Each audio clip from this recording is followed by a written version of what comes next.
So we're going to call this meeting back to order. We'll open our regular session. Mr. Matsuoka, would you leave us in the Pledge of Allegiance? Please rise. I pledge allegiance to the flag of the United States of America and to the republic for which it stands, one nation, under God, indivisible, with liberty and justice for all. Buenas noches, tenemos interpretación disponible al español si alguien necesita. Thank you. Headsets for the hearing impaired are available. Please indicate if you need a headset. There's no reportable action from the closed session, and we will move to the superintendent's report. 2 comments about tonight. Last board meeting, we introduced Cammie Barnwell as our new PIO. She's sitting way in the back, and she has a big smile on her face because she sat in this boardroom for many, many years when she worked for the News Press, and she got to know Santa Barbara Unified and really our entire school community very, very well. And she dreamed about this job, and she commented last board meeting. So we're really privileged to have Ms. Barnwell serve as our PIO. We look forward to many articles and stories being written about Santa Barbara Unified. So thank you, Cammie. The second announcement I wanted to share is a lot of our management staff took part in a safety coordination gathering. It was organized by our own safety coordinator, Kelly Moore, and there was representatives from sheriffs, Santa Barbara PD, fire, county, almost every public agency, and helping us get on the same page when it comes to safety and drills and protocols. It was fantastic to have a chance to dialogue with our counterparts in public safety. So once again, I think the benefits of that position are paying off over time. And it's a real gift to have Kelly Moore in that role because he knows both. Well, he doesn't know our side very well. He's getting to know education, but he really knows public safety. So it's just a pleasure to have him serving our district. And I think the board knows this, we are starting to share him out to other districts in the county because of his expertise. So it was a good day today. Thank you. So are there any board comments and or correspondence you'd like to share, board members? Ms. Ford? Thank you so much. Just a few things. I was lucky enough to attend the County Board Executive Committee up in Buellton on June 20th, and we talked about concerns and issues that all boards are experiencing across our county, and I thought I would just highlight that there continues to be a concern about serving our special education students, about charter school oversight and recent legislation, and also about the possible lack of understanding of ed code changes and what restorative practices and approaches truly are. And so I'll be inviting all of you guys to some of the speakers that will be scheduled in the coming year for that. I also wanted to mention that I'm the liaison to Santa Barbara Charter School, and I'm so proud of the way that the school is moving forward after the loss of a beloved teacher and healing, and has had many memorials and some great ways to remember the teacher. And also, at the urging of Dr. Reed and others, I took a tour of the Hidden Valley property given by naturalists and also a representative of Santa Barbara City Creeks Restoration, and I just learned so much. I felt like I had kind of like I'd been on safari or something. We saw lots of flora and fauna, and it was just amazing to think about the potential for the way that we think about the use of that property. And I urge the rest of the board also to take a tour with these folks. At least one is here tonight, Anne, and Louis, and so that's great. And Dan. Where's Dan? Oh, hello, Dan. Anyway, these guys know so much. Anybody would benefit from going on any kind of a hike with them. That's it for me. Thanks. Okay. Additional board? Ms. Capps? Yeah, again, today, Ms. Ford and I went to one of the free summer meal sites that our district is providing the amazing food for. It was at Bonnet Park, and they're happening every day through August, and it's just one of the many resources that this district provides. There's 52 places around the county where any child 18 and under can get a free meal. It's just such an important service. It's a time when hunger spikes in our community, and we already know that 1 in 5 kids are food insecure, so they actually really need this food. So it was great to be there, and anyone can go. It's really easy to just stop in and say hi to the kids and have some food. Thanks. Dr. Reed? Yeah, I just wanted to also add, just to add on to what Kate Ford said about the area, the Hidden Valley area, because when I went there, it really was wonderful just to be there in peace, of just standing there and seeing the wildlife, and there's so many opportunities to really see what the wildlife is and explore without having to do any sort of, anything. You can just stand there and see what it is, and there's so many opportunities for learning experiences. So I do also urge the board to go check it out, and also it'll just bring a little serenity into your life as well. Ms. Munoz? Yes, I am looking forward to, and I appreciated the email about touring the Hidden Valley property. I'll be calling to schedule that. And certainly this past weekend, being a participant with the Solstice Parade, happy solstice to everyone. It was nice to see the community and all the, children and parents and people of all ages enjoying that. Okay, thank you. Now we'll move to public comments. Ms. Capps? Great, we have quite a few here tonight. So just as a reminder, each person has 3 minutes. I will be giving a gentle 30-second warning, and I'll call 3 in advance so you can kind of get ready and make your way up to the podium when the person before you finishes. So first is Melissa Lowenstein, followed by Perla Sandoval, followed by Marla McNally Phillips. Thanks. Thank you. And good evening, Superintendent Matsuoka and board members. At the last board meeting, Ms. Wagenknecht shared the outcomes of research the district completed on AHA Peace Builders high school programming. And based on the variables they chose to measure, a choice was made to move funding from high school Peace Builders over to educator training, as the district is investing a lot in supporting teachers and staff with social emotional competencies that will make their jobs easier and more rewarding and help them build better campus cultures. And in the aftermath, some information that appeared in the press led a lot of supporters, alumni, and friends of AHA to reach out to us, worried by a narrative that seemed to suggest our work in the district was being eliminated. So I'm here today with our new executive director, Pilar Montoya, some members of our board, and several students and alumni and staff. And the students here have been in our programs, and several are also alumni staff. And they want to help the school board and broader community understand that not only are we not being dropped from schools, our programming across the district is more robust than it's ever been. In 2019 to 20, AHA is partnering with the district to do educator trainings, AHA Peace Builder programs at 2 high schools and 4 junior high schools. We fundraise to cover costs for those. We continue to offer by donation after-school programming for district youth 5 days a week, summer programming lasting 5 weeks, including a camping trip that a bunch of AHA students are on right now. And a lot of the youth that came into that summer program came through junior high Peace Builders, and we're packed to the gunnels. We had wait lists for some of our groups this summer. It's wonderful. We also have parent groups 6 times a year and a by donation counseling clinic serving AHA teens and families. And we come in gratitude and a spirit of collaboration, just to sort of clear the air and make sure that the board and the public know what we're really up to this year. And if I could leave you with 4 things about AHA, it'd be these. We serve over 1,000 youth per year, having served a total of over 22,000 youth educators and families since we started. And we will be training over 400 area educators and school staff this year. We will be serving at least 120 youth in Peace Builder programs at Santa Barbara, DP, and the 4 junior highs, and we'll serve at least 150 youth in our 5-day-a-week after-school and summer programs. Thank you for working with us to promote the well-being of students and families in the district, and we know you'll enjoy hearing from some of these amazing teens tonight. Thanks so much. Thank you. Okay, Perla Sandoval, again, followed by Marla Phillips.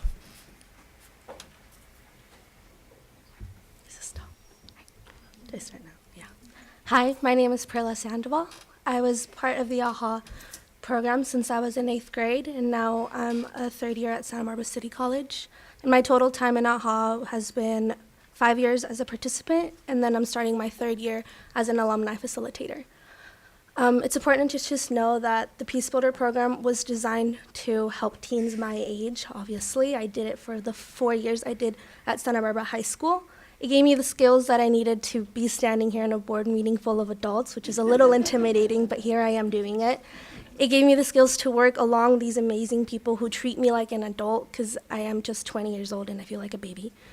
I feel like it's important to have something so inclusive like the AHA Peace Builders program in such a big school like Santa Barbara High School, because it gives us the space to connect with different backgrounds. I mean, I went to Franklin Elementary School, and we have people coming from Montecito Union who, of course, have different backgrounds that we never get to really talk to. It started when I was in junior high. It went from an hour and a half to only 45 minutes, but the facilitators, when I was there, made it seem like we were there for an hour.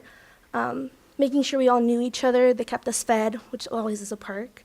Fun games and just skills that I needed to be an adult. I mean, I'm juggling 2 jobs right now, and I'm at City College full time, and it's just something that I'm so proud to say that I'm an AHA alumni and that I'm part of the staff, and I continue to hopefully inspire people. And just thank you for listening to me. Thank you.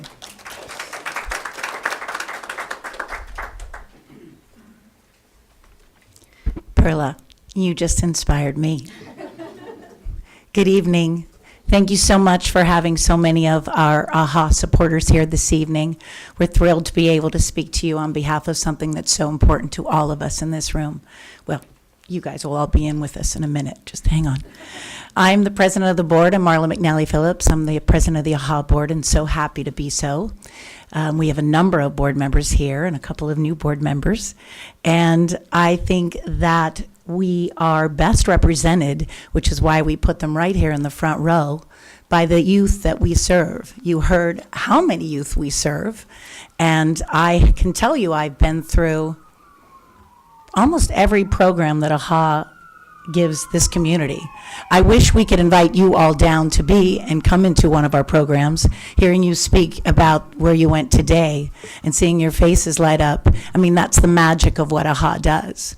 I mean, who we are is right here in the front row. The magic of what we do is live. And I wish you could be there with us, and I invite you all to participate when you can. We are in our 20th year. Dr. Jennifer Freed and Randy Friedman started AHA 20 years ago. And this is our model community. When I'm reading your mission statement, you know, I'm thinking of our mission statement. It's exactly what we do, who we believe in. We believe in the same youth you do, and to empower them to reach their full potential. And so in doing so, I am proud to read, because again, I think it's the teens and the youth we serve are our best advocates. So I'm going to read a statement by Sarah Block, who couldn't be here. She's almost 19 years old. She participated in the San Marcos Peace Builders all 4 years of high school and was in Peace Builder leadership for her last 2 years. Peace Builders provided me the unique opportunity to connect with people who were different from me. In most areas of my high school life, I chose to stay inside my comfort zone and only associate myself with those who seemed most similar to me. I need something like Peace Builders to nudge me outside of that comfort zone. Through connecting and playing with a wide spectrum of people who are racially, sexually, and socioeconomically different from me, I get to experience how similar we all really are. Peace Builders allows teens like myself to dive deeper into what makes us unique in our communities, but also what we all share, so we can grow closer to one another and forge a more peaceful future. As Melissa so perfectly put it, we can't thank you enough for being open to hearing how important we all feel AHA is to our community. Thanks for your time. Thank you. Now I'd like to welcome Gloria Sandoval, followed by Roxy Petty, followed by Jose Ibarra.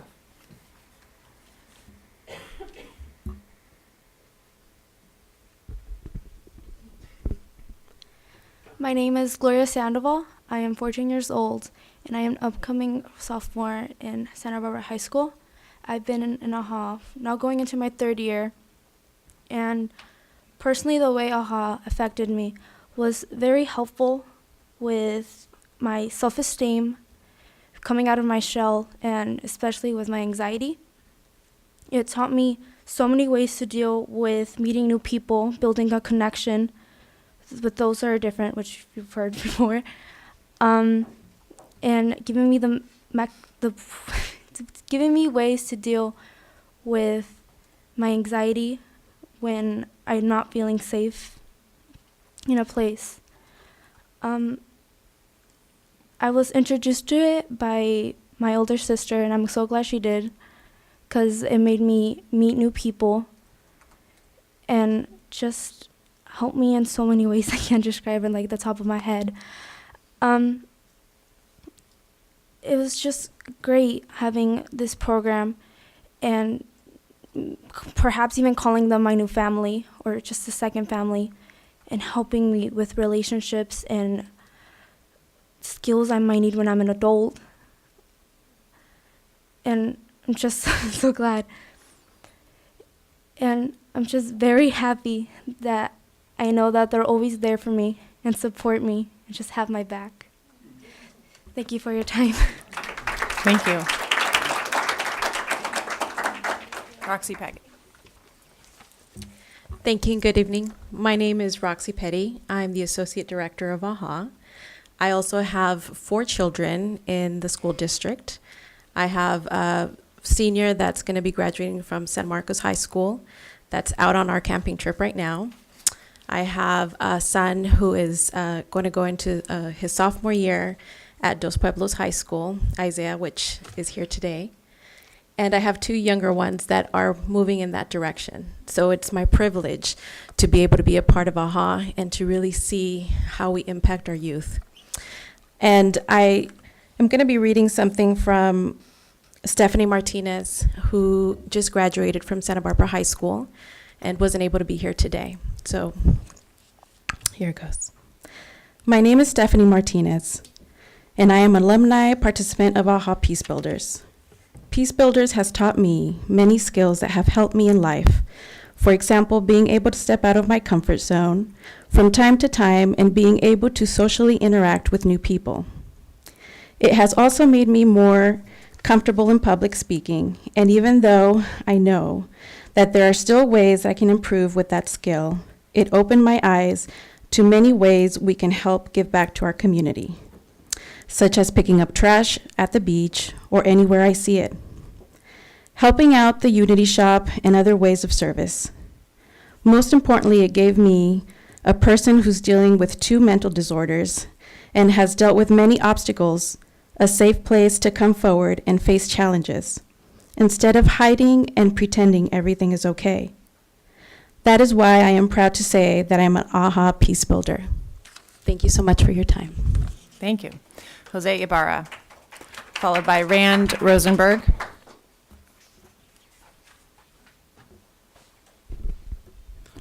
Hi, my name is Jose Ibarra. I'm 19 years old. I graduated from Santa Barbara High School last year, and I just finished my first year at Santa Barbara City College. I did AHA for 5 years, starting my 8th grade, going through my senior year. When I was in the 8th grade, I was a very quiet kid. I didn't have many friends. I sat at the back of the classroom, and I didn't really communicate with any of my teachers. Thanks to the social and emotional intelligence and the leadership skills that I gained from the AHA Peace Builders, I went from that, and by the time I was in my senior year, I made many friends and mentors who I'll carry with me throughout my life. I was nominated for a Youth Impact Award, a Youth Leadership Award. And I was also working with teachers on campus with peer mediation in classrooms with disruptions and conflicts. Without the work I did in AHA Peace Builders, I don't think I would have been able to accomplish any of that, and I can't imagine where I would be now. Thank you for your time. Thank you.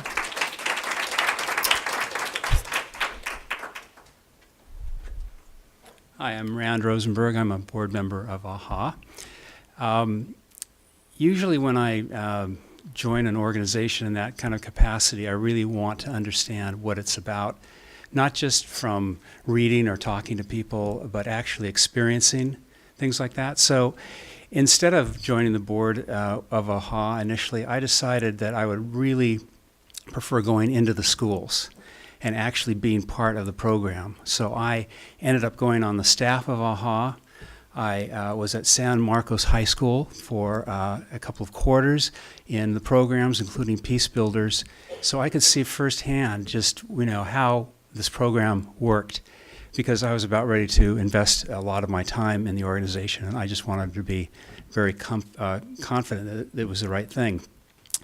And I personally had a life transforming experience by being a part of what AHA is all about. And that life transforming experience arose because I got to sit with kids and talk about issues that were so important, never more important than they are today. And over a period of time, I got to watch these kids grow and grow in terms of self-confidence, grow in terms of being able to really speak up for themselves and to share things. And it was really such a moving, one of the most moving experiences I've had. So I am a huge supporter of the organization. I'm a huge supporter of Peace Builders because I've seen it, I've experienced it, I've lived it with all these kids. I just wanted to add that. Okay, thank you. Thank you. So next speaker is Isaiah Petty, followed by Molly Green, followed by Jenna Tico. Welcome, Isaiah. Hi, my name is Isaiah Petty. I am going in 10th grade at DP.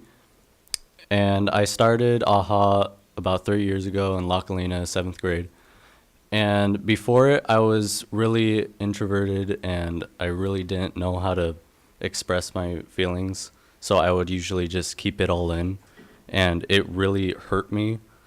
I didn't really show it, but it, like looking back at it, it just ruined me. And when I first joined, I was really shy. I didn't know how to really talk in public areas. And it really taught me those skills perfectly because I wouldn't be doing this in front of you if I didn't. And it just really taught me how to be an adult and like coming up to being an adult. And I really think that the skills that they're teaching is going to help us later in life. And that just showed me to like spread it on to more of my friends and getting them in so they can experience AHA and to pass the gift of AHA.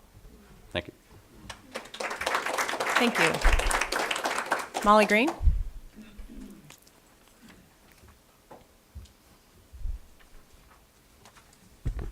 Good evening, and thank you so much for this opportunity. It's an honor to share a piece that was written by one of our alumni and who isn't able to be here tonight. My name is Talia Sanchez, and I'm about to start my 4th year at UNC Chapel Hill, pursuing a double major in communications and public policy. AHA first came to my school when I was a first-year high school student at Santa Barbara High School, and I couldn't in a million years have imagined how it would have shaped my life and the person I am today. With the mentorship of so many educators through AHA's Peace-Building program, I was able to grow as a person, building my confidence, my public speaking abilities, and most importantly, my awareness of the importance of social-emotional learning and the value that this can bring to a school district. Through this program, I was able to watch my own high school campus transform, and it started with the Peace Builders. Peace Builders brought together a group of diverse students coming from different backgrounds with different interests who all wanted to see a more inclusive campus. Those connections extended outside of the school halls, and through this program, I have made long-lasting relationships with friends and mentors that I cherish very deeply. Thank you so much. Thank you. Jenna Tico.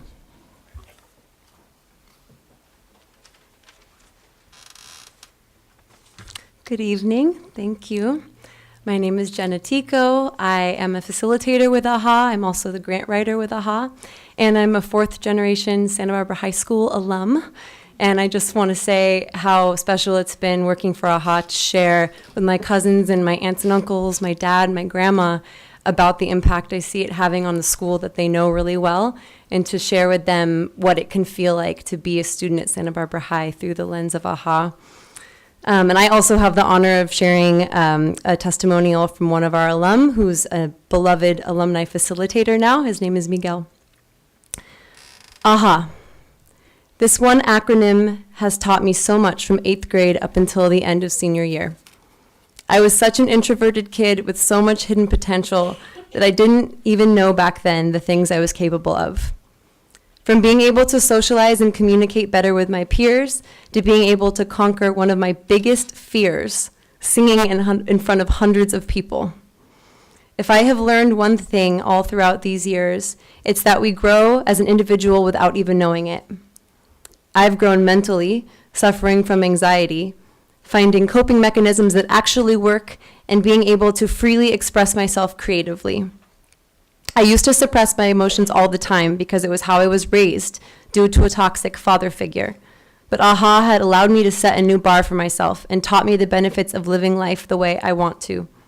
It's an amazing program that has the potential to bring the best out of everyone. I can truly say I'm glad AHA is a part of my life. Thank you. Thank you. Now I'd like to welcome Sheridan Rosenberg, followed by Audrey Knapstiger, followed by Jill Rivera.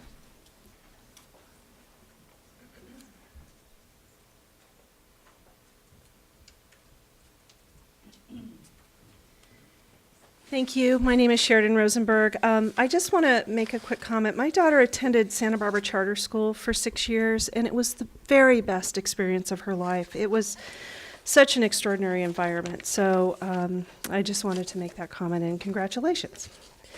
While the district has apparently decided to discontinue the contract for Peace Builders part of AHA contract and program, I have serious concerns with the district's continuing contract and involvement with AHA and its founder, Jennifer Freed. I have heard from prior students, including my daughter and all of her friends, that the district essentially turned over its health education classrooms to AHA for each health class 1 day a week of 6 weeks while they were freshmen in high school, and allowed AHA to present its own curriculum, which included exercises such as Roses and Thorns, love languages. This curriculum involves students being unwillingly forced to share deeply personal stories and feelings to their fellow classmates and the AHA instructor. According to my daughter and her friends, the classes were extremely uncomfortable, embarrassing, and even inappropriate. That's their point of view, and I think they need a voice. Additionally, the AHA CEO and founder, Jennifer Freed, publicly engaged in behavior and conversations that are totally inappropriate for students. For example, on her public Facebook page dated June 14th, Jennifer posted being on a show called Sex with Emily, wherein she discussed such things as sexual wisdom for teenagers, and posed in an accompanying photograph with a big purple sex toy. This photograph is available to the public, including all students who are welcome to visit her Facebook page. The Sex with Emily show is strictly adult-oriented programming, which is apparently being promoted on that Facebook post. This is not the type of our organization that the district should be turning over its classrooms to its freshman health classes, or any class for that matter, particularly when there are highly qualified district teachers that are already on staff to do the teaching. Furthermore, organizations like Girls Inc. and Boys and Girls Club are self-sustaining after-school programs off campus that people can choose to participate in. Please let parents and students decide. In light of the mad mess, I would urge the board to review Jennifer's Facebook page and ask themselves whether they would want to continue 30 seconds. Their own children to be exposed to this in school. Furthermore, the district should cease bringing in these unsupervised, unvetted nonprofits onto the district campuses and allowing them unfettered access to students, teachers, and staff. More importantly, the district should stop bucketing money to these nonprofits or any nonprofit. Please take this opportunity to make a clean break. Thank you. Thank you. Okay, next is Audrey Knapstiger, followed by Jill Rivera, followed by our final speaker, Ann Burdett.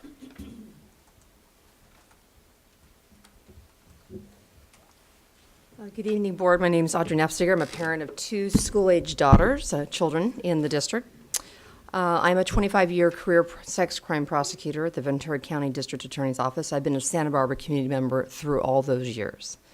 And my kids have been in schools here, including the charter school, which was a wonderful experience. I come to you because I couldn't make the last 2 meetings, and I'm concerned as a parent and someone who's in the business of prosecuting people who abuse children. I'm concerned about what happened with the Matt Academy and the various issues that were exposed. And going forward, I'd like to know what the plan is to be told to the public how to fix this problem so it never happens again. Because we haven't heard anything. The police are going to do their job. But what is the plan for the district, from the top administrator all the way down, to deal with teachers who don't turn in people who are preying upon our children? What is the plan? This was a really good example of a failure. And I don't know what your plan is. So I'm here tonight to ask you to get together and to tell us how you're going to avoid this from happening again. It's really important. The safety of our children is the number one thing. So I'm challenging you to get a group together and figure this out, and then to be transparent and let us know. Because right now, there doesn't appear to be a plan at all. And that was a colossal failure. And it shouldn't happen again. It doesn't have to. Thank you. Thank you. Jill Rivera.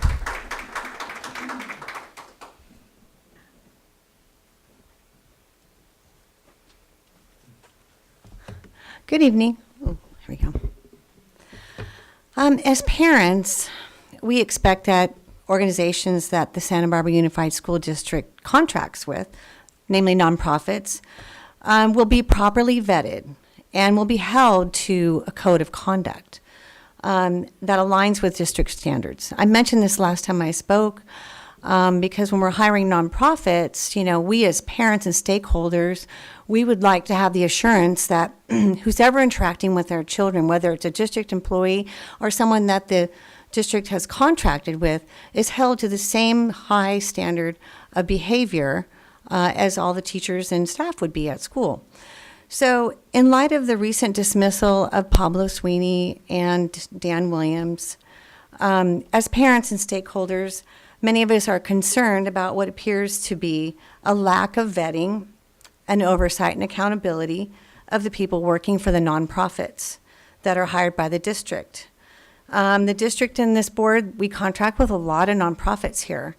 And, you know, as adults working with kids, it's a responsibility to be held to a high standard of behavior and character. I work in the business world, and every year I have to go through compliance training that includes code of conduct. And that includes how I use my social media, you know, just how I conduct myself. And maybe this is a suggestion that we have this top down for anyone working with the district, that there's a code of conduct that everyone should adhere to. And it should be enforced. I have to take the training every single year. So it's something that is routinely enforced because they're representing the district when they're on campus. And there's a sacred trust that comes with that when you're working with minor children. So, thank you. Thank you. And again, our final speaker is Ann Burdett.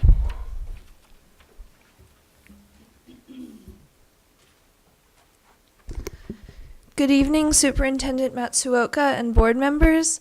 My name is Ann Burdett, and I am a board member of the Santa Barbara Urban Creeks Council, and I am also a 2019 high school graduate and will be attending UCSB's Environmental Studies program in the fall. I would like to follow up on my previous presentation to the board and the letter that I sent you yesterday regarding the Hidden Valley Farms project. Thank you to board members Ford and Reed for each joining us for a site visit. Thank you to Vice President Capps for your previous 2 visits to the site and for considering my perspective in my letter. And Board Member Munoz, I just heard that you're planning on visiting the site with us, and that's great, and I hope that you'll get as much out of it as the other board members who have. And President Sims Moten, the Urban Creeks Council would like to again extend the invitation to you to also tour the site with us so that you can see firsthand the incredible educational opportunities that it offers in its natural state and the ways that agriculture and development would negatively impact it. I would now like to distribute copies of Urban Creeks Council's latest newsletter to the board members and superintendent. And we have articles in here about many issues that we're working on, but mainly please see the article on the front page for more information on our possible alternative for the Hidden Valley site.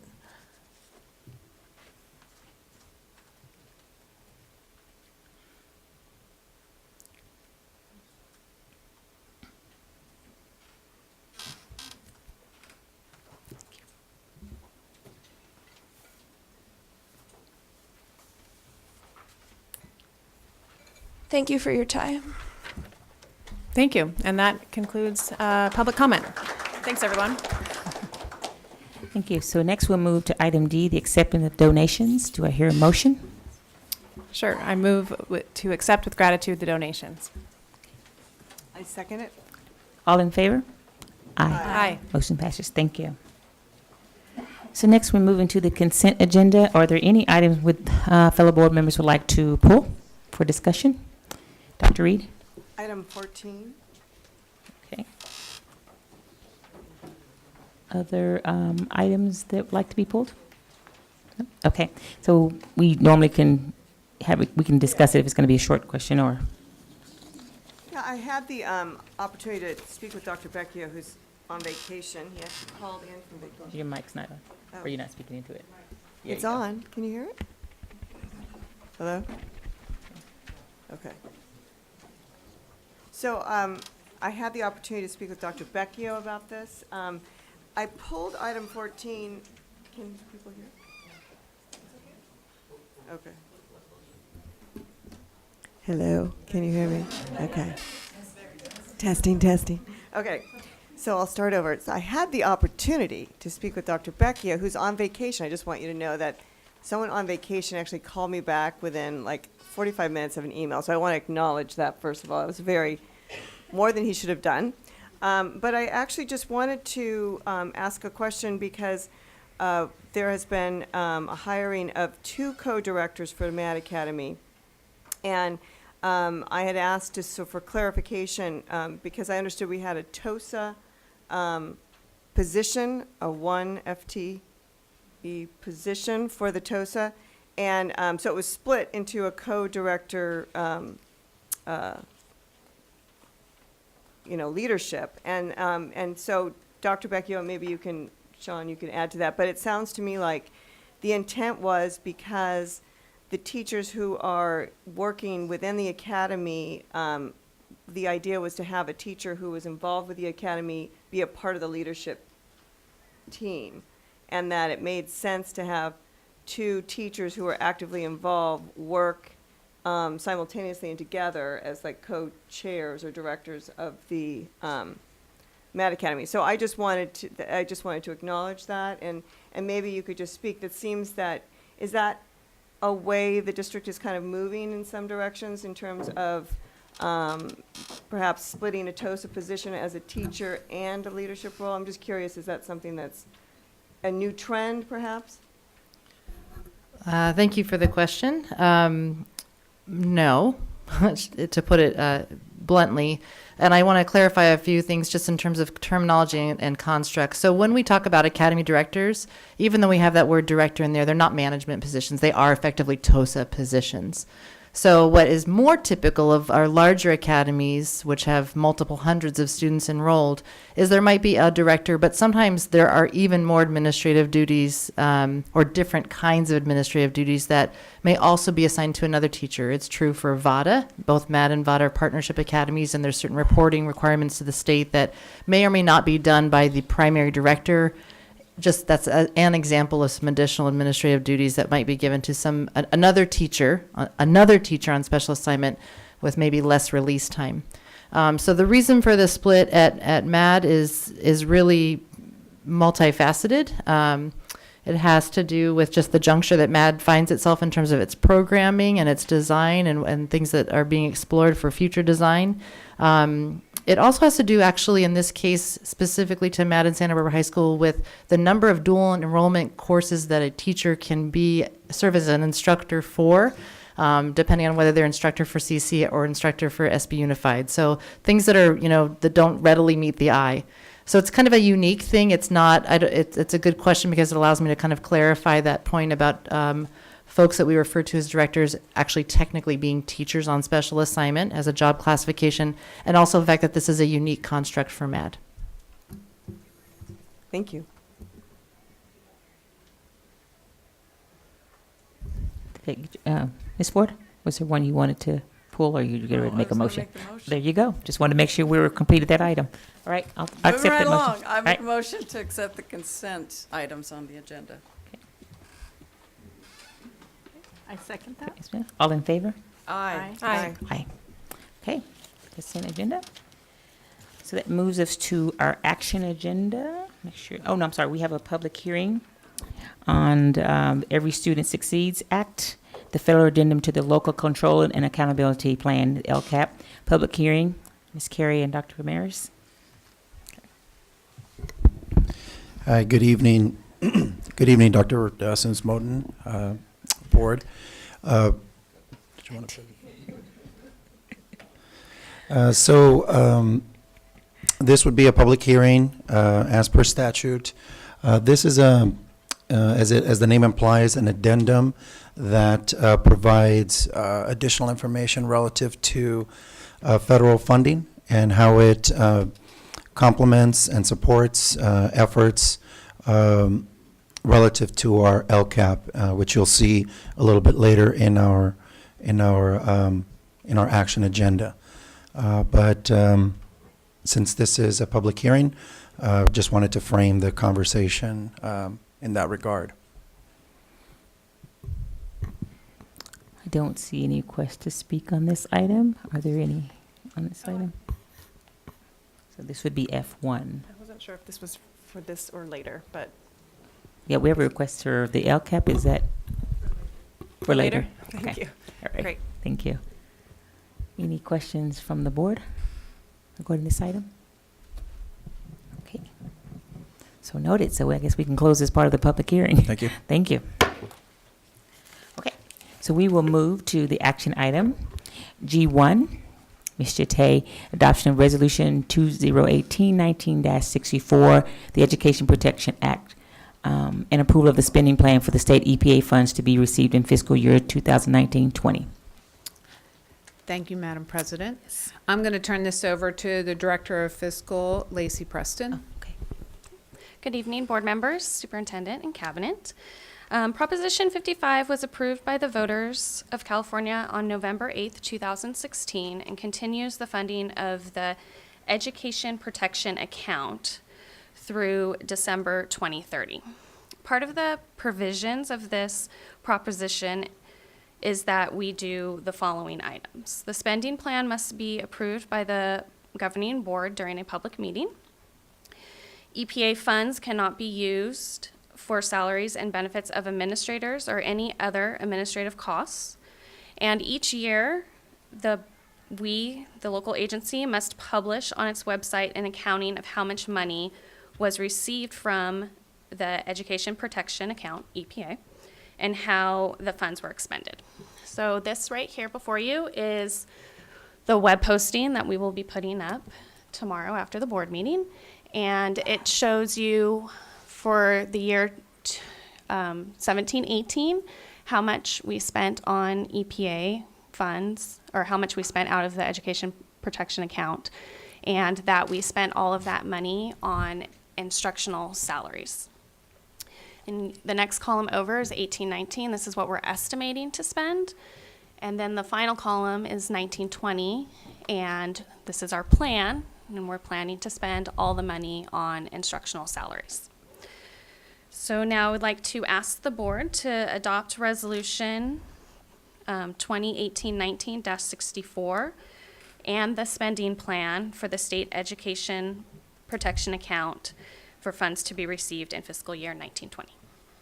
Can I just have a question before? Can you just explain a little bit for the public what Education Protection Account is exactly? So it's basically kind of an account that the state has set aside. So every year, based on, it was originally Proposition 30, now it's Proposition 55, the state now sets aside money into the account that then we receive to spend according to what the proposition states. Okay, so can you give me a little bit more on that, just in terms of, because you're saying instructional, so what activities are instruction activities? We can expand on that a little bit. This money is part of the LCAP. Okay. I mean, the LCFF funding. It's all part of a big bucket, and so we take some of the money and put it into this bucket and put towards instructional salaries. It all goes to instructional salaries. Great, thank you. Just trying to make that clarification of where that is. So any additional questions or comments from the board? I move that we adopt Resolution 2018-19-64, the Education Protection Act, and approval of the spending plan for the state funds to receive in fiscal year 2019-20. I second it. Okay, thank you. All in favor? Aye. Aye. Thank you. Thank you. Okay. Next, we'll move to G2, renewal of the Adelante Charter School Petition, Memorandum of Understanding and Facility Use Agreement. Ms. Chate. Thank you very much. Once again, we're here to, we have been looking at the petition for Adelante. We've also included the facility use agreement and the memorandum of understanding. And where I see that we do have some people from Adelante here.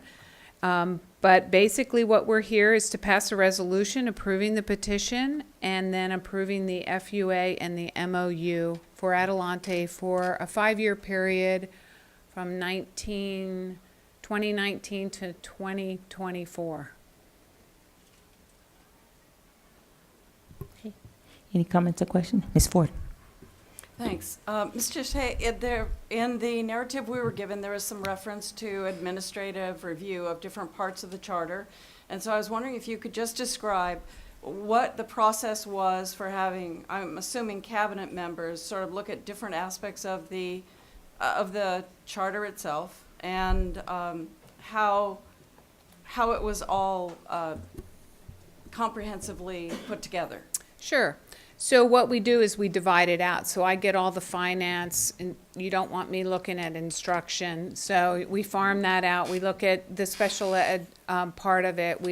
Fran will look at that in the pupil services, and then the educational part goes to Raul, and then Mr. Matsuoka also reviews it. We also ran it through our attorneys, and they made some suggestions and helped Adelante move some bylaws forward with all the new rules for charters that have come across. So we got all in alignment on that, which was really beneficial for both sides of the equation. Thank you. Ms. Capps. Yeah, hopefully you can unpack this a little bit. Does this detail the new changes of the facilities that have been in discussion? No, they don't. Since that hadn't been an agreement, we will document that later in an MOU, and maybe Mr. Matsuoka can speak to that. Thank you. Yeah, it was my original intent to get that included with this agenda item, but I pulled up a spreadsheet, and it had been a while since we had walked it through room by room. So we have a meeting on the calendar mid-July to just do one final pass through the future agreements, and then we'll bring that to the board for your approval. But can you just ask on sequencing, how come why are we approving this part now and without that sort of settled yet? Well, there's way more in that facility use agreement than just what the future looks like Sure. at Adelante. So to keep moving on, and this will take some time with this, the other agreement with DSA projects, building projects and stuff. So we need to operate on a facility use agreement prior to that, because there's way more in there than just that part of it. So is this just, is there a deadline for this by June 30th or something to that Well, effect? we should be working on we should have our MOU and our facility use agreement ready to start on July 1. Okay, and so then at a future time, the future of where Adelante actually sits will be added to this charter agreement? Well, when that time comes. Sure. I actually see it being a modified facility use agreement. Okay. That would be informed by the plan that you'll see July 23rd. Great. Ms. Ford. Actually, any change in address will require a material revision of the charter. So, which is easy to do if the board is in favor of it, but even the address, changes in enrollment, anything there has to be a material revision. So, I just don't, something for us to is there, I don't think there's going to be a change in address because the school pretty much is staying in the change in same spot. enrollment? We put in a very modest increase in the enrollment cap. Their current enrollment is 290, and we got them to 308 by 2022, I believe, or 3. So that's about what that campus can hold.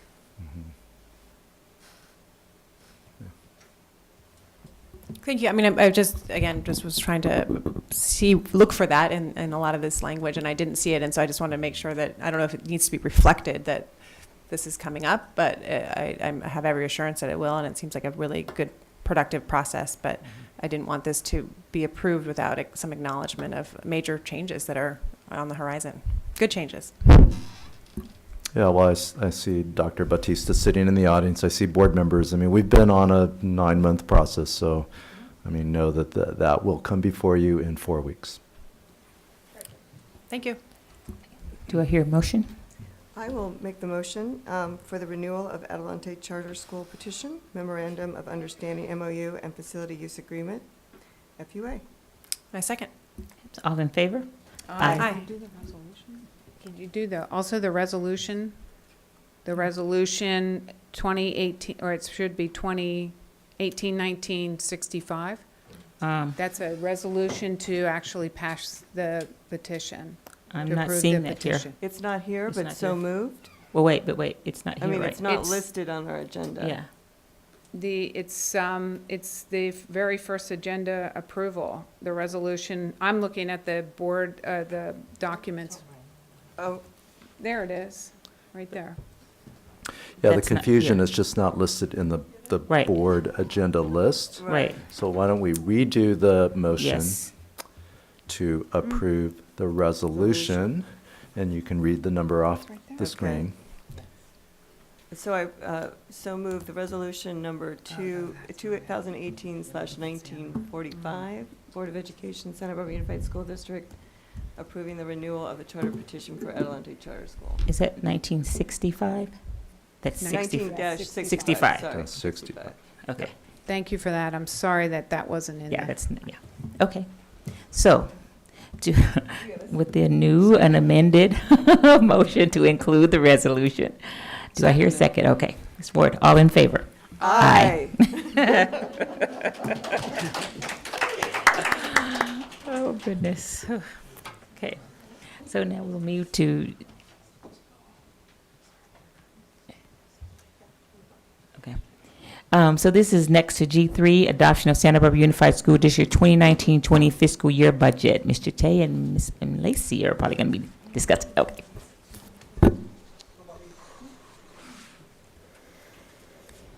Thank you, board members. So 2019-20. Wow. I know, can you believe it? Just in a few days. I want to point out our cover today because this is a mural that you may recognize on the Quetzal facilities out on La Colina campus. I apologize for the cutting off of the L, but that is Quetzal. But the kids did this, and I thought it was pretty fun, so we added that to our our adopted budget. So as you know, we have to have this board approved by June 30th of 2019. That's a state requirement. And as we developed this narrative, the state of California had not passed its state budget. So we'll point out some of the things that have changed since then. And a lot of it, some of it is very good news. So the executive summary now, so we're updating this, and the operating deficit for the 2018-19 year, we're projecting to be $10.4 million. Of this deficit, $2 million was moved to the special reserve. So we don't, yes, we're deficit spending that's $2 million, but it is going into our savings account in Fund 17. 4.1 million is one-time mandated funds. So that too is not necessarily a strong operating deficit.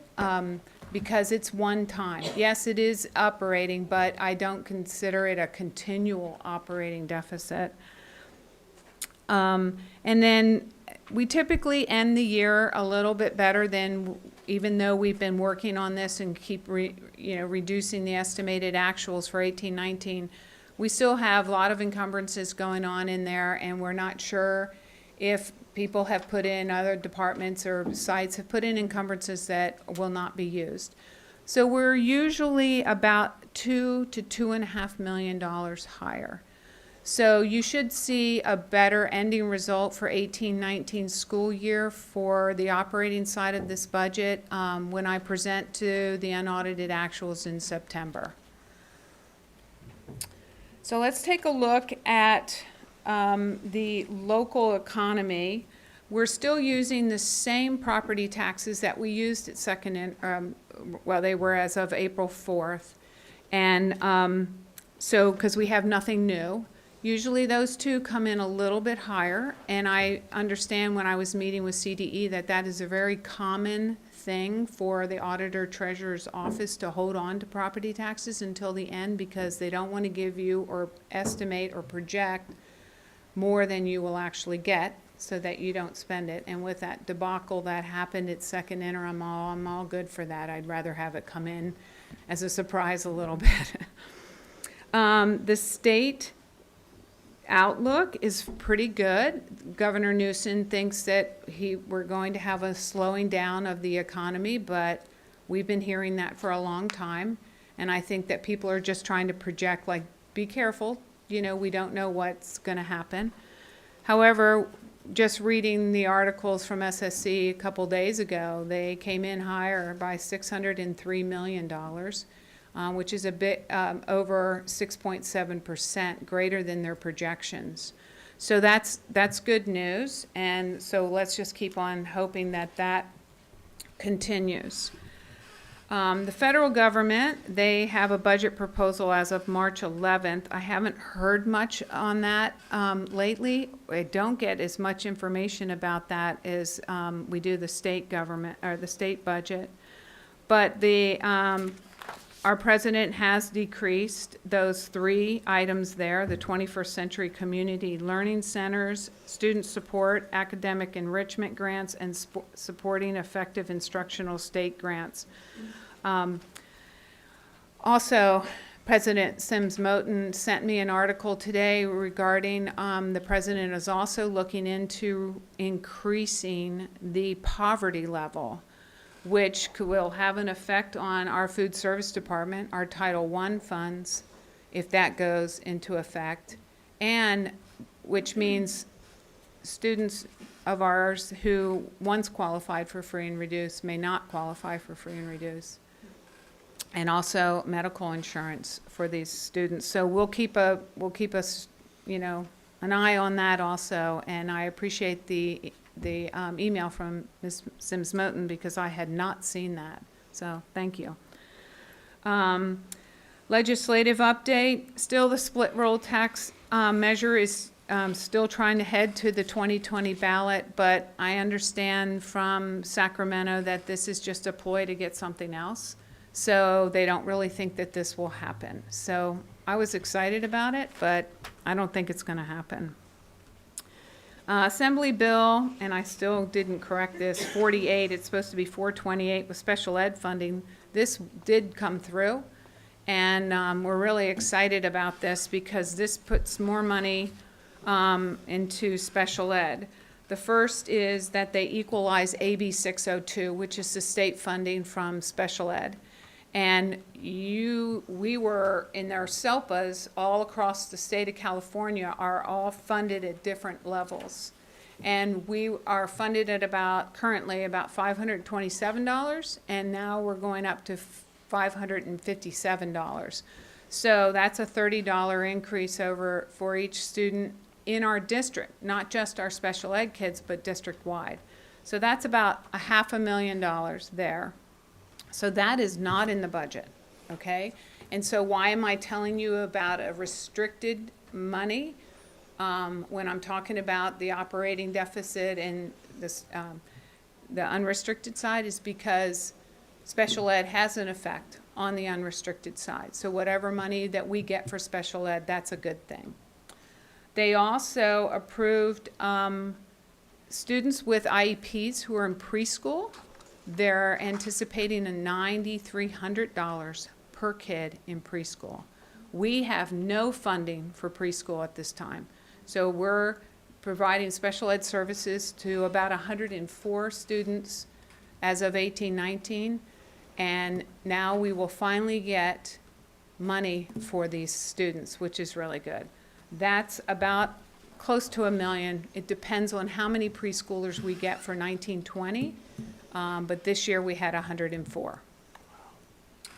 So that's pretty much the update, and the only other thing that we did in the budget, you may remember that the governor also put some relief towards STRS, but not PERS. So at first they were saying we're going to take STRS from 18.10% to 16.7%. So everybody was telling us, yeah, we feel really good about that. We feel really good about it. So we changed our STRS to 16.7. Well, then a couple days later, they decided to not fund 100% of that towards STRS, but move some to PERS.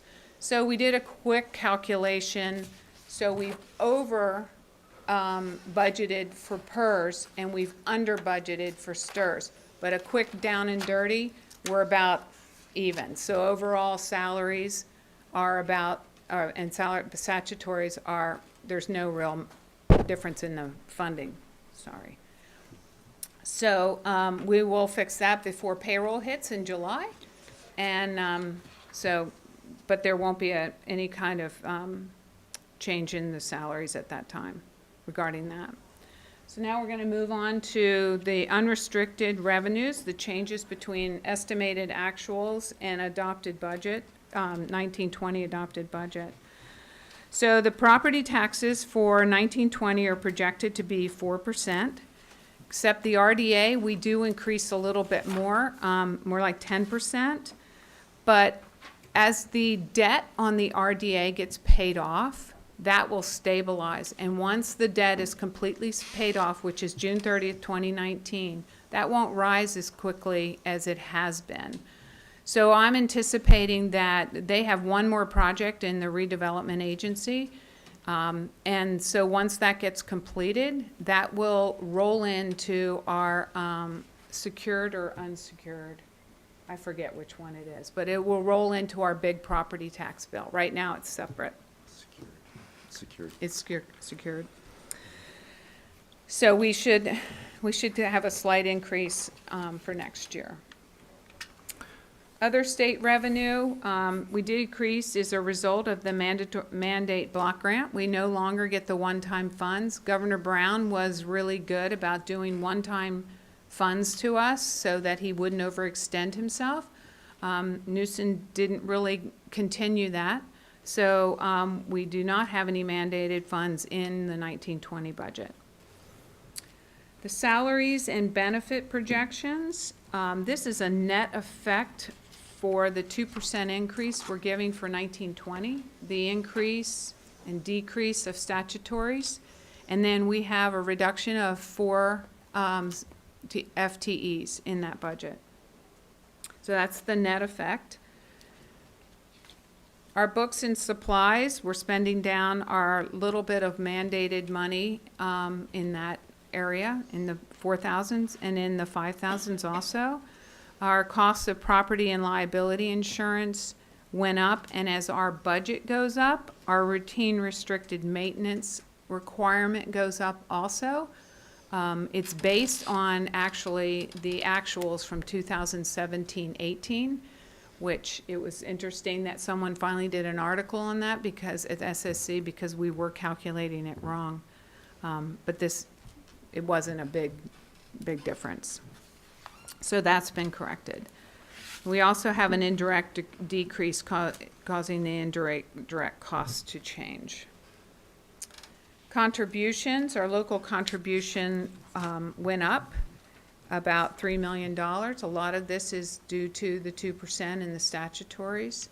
And it's actually a net effect of some of, this is mostly special ed, but a lot of it is also paraeducators. And what you'll see is the paraeducators are on the restricted side. You'll see that we budget for all our paraeducators as a employee, but sometimes we can't fill those positions, so we then reduce our salaries and move them into contracted services.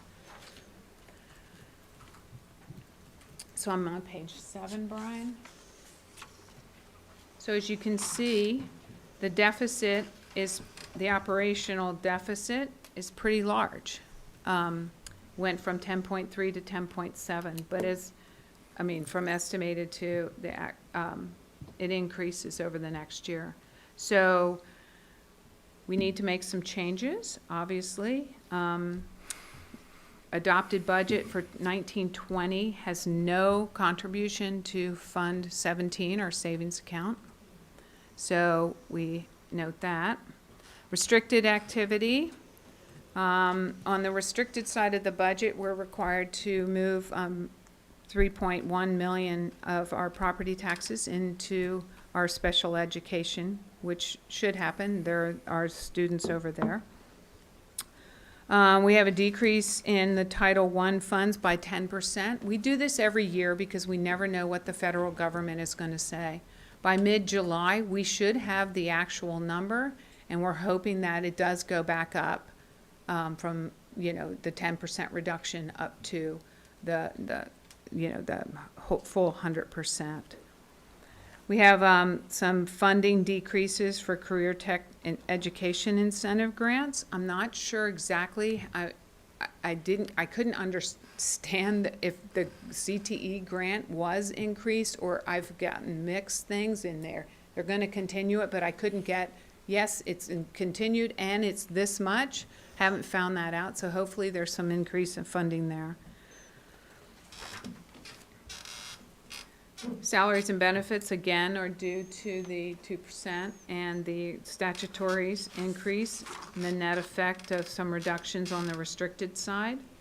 Books and supplies decrease due to the grant funding. Remember, on the restricted side, if we get $1 million, we budget to spend $1 million. Sometimes that happens, sometimes it doesn't. So you'll always see a balance there that we should be, money in, money out, because these are the funds that should be helping these children at this year. So we're anticipating to end up pretty much with a zero fund balance, as we should in 2019-20. So page 11, Brian. So this shows the light purple is the unrestricted side of the budget where we have to carry our 3% reserve. And you can see the darker is the unrestricted side of the budget, and the lighter purple is the special reserve. So you can see that we are deficit spending, and what's keeping us to hold our 3% reserve is now the Fund 17.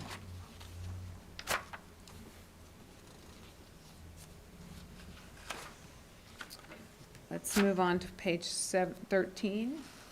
Oh, sorry, I skipped a page. So this slide just shows you what we have in mandated, that we have assigned the 1.7 million in the mandated funds. So of the balance that we have left over, 1.7 is dedicated to mandated funds. And then we have some money in lottery. Then the Reserve for Economic Uncertainties is for 18-19 is 5.2 million. And then for 19-20 is about the same amount. Oh, and I'm sorry. It's only 1.2 million total assigned fund balance. So we are now looking into 19-20. We are looking into our reserve, special reserve account for the 3% reserve. We're still in declining mode. I don't see us coming out of this decline until 2024, and that's a projected on our live births countywide.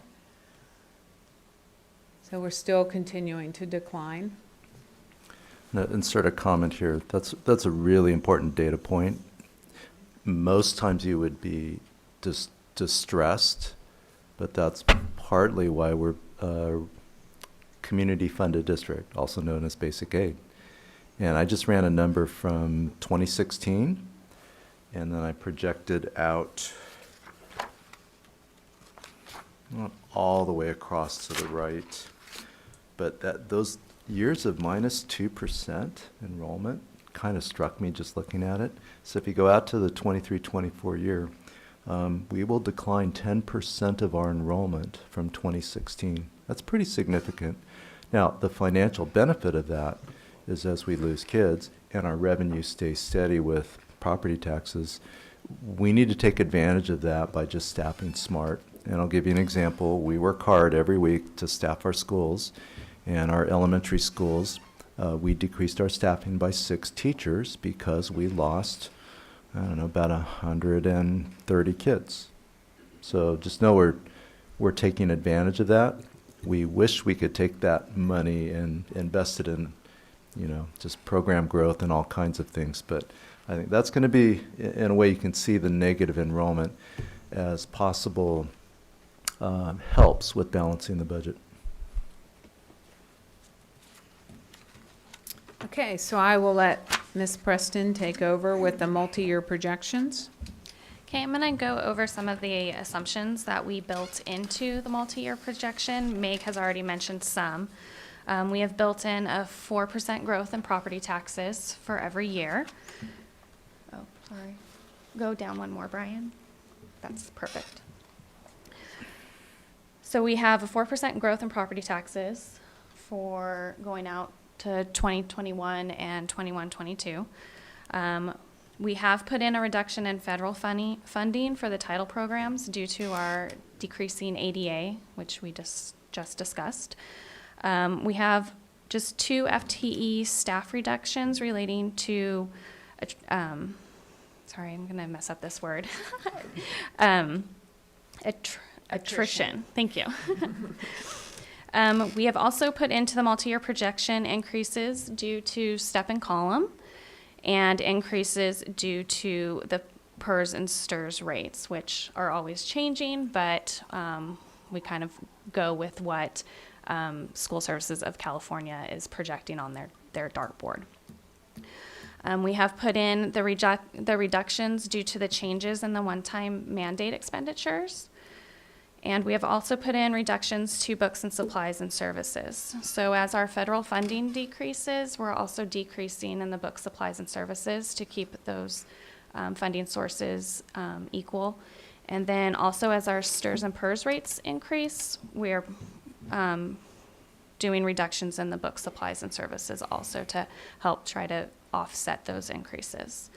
Meg mentioned before, Brian, if you can scroll down, we're not going to be contributing any more money, or we're not planning on moving any more money to the Special Reserve Fund 17. So you'll just be seeing our interest will be building up that fund going forward. Lacey, can I ask you a question? So your point about the books and supplies, reducing that to kind of balance the budget. So how does that relate to a student having availability of books and supplies for them? Is it just unused and we just re-looking at it again, or?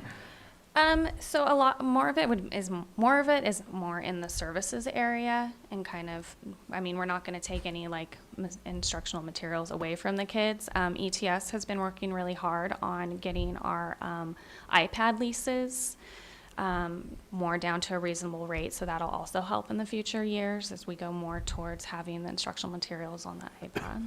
Okay, thank you.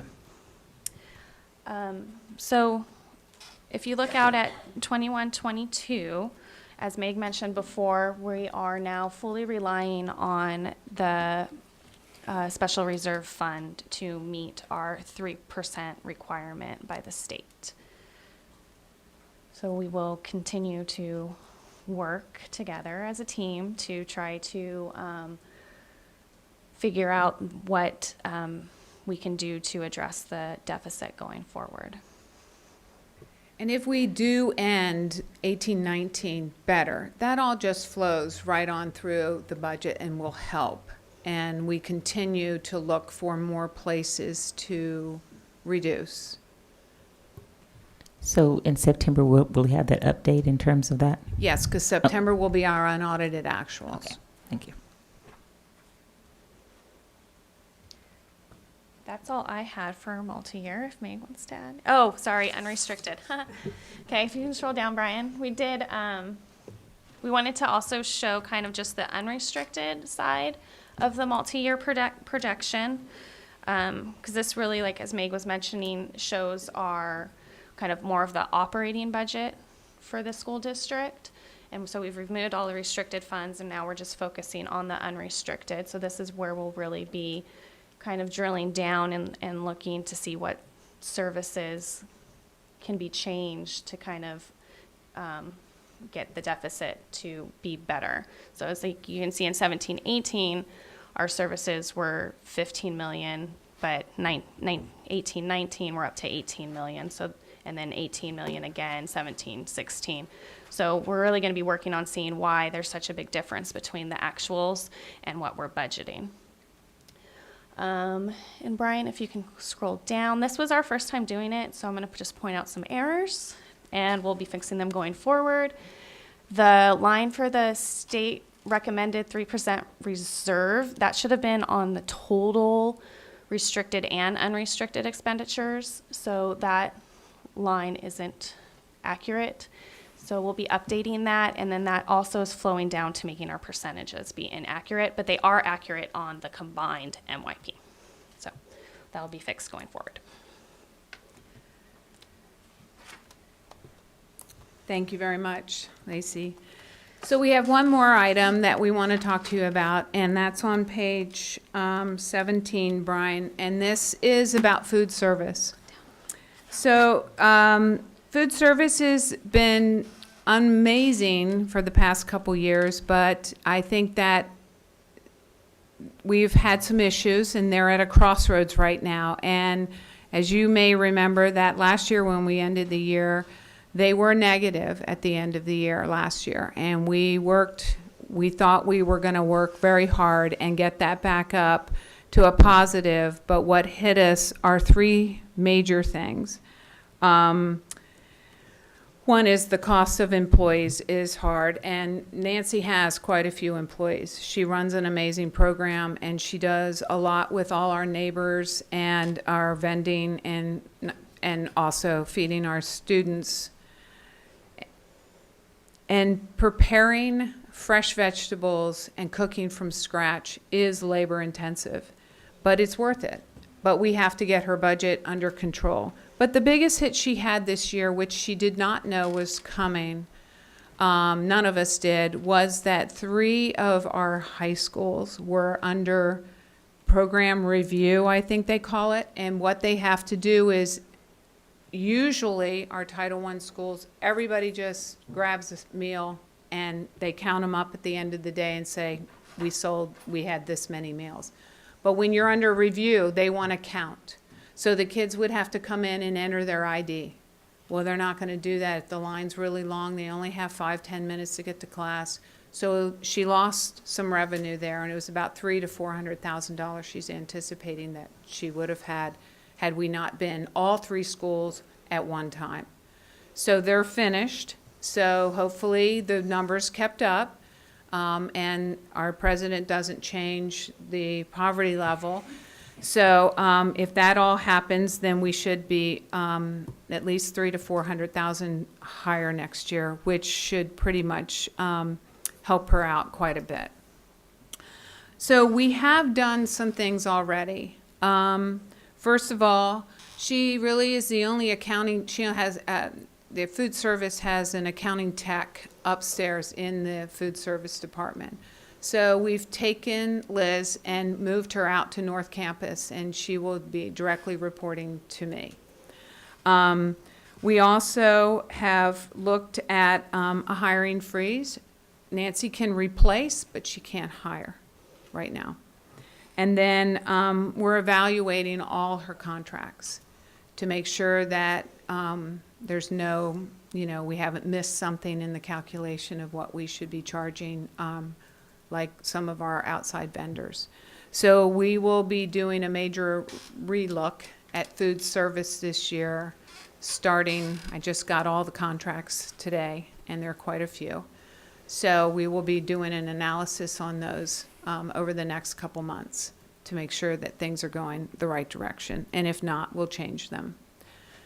So if you have any questions, Nancy's also here to answer any concerns. I just have a question on the student count.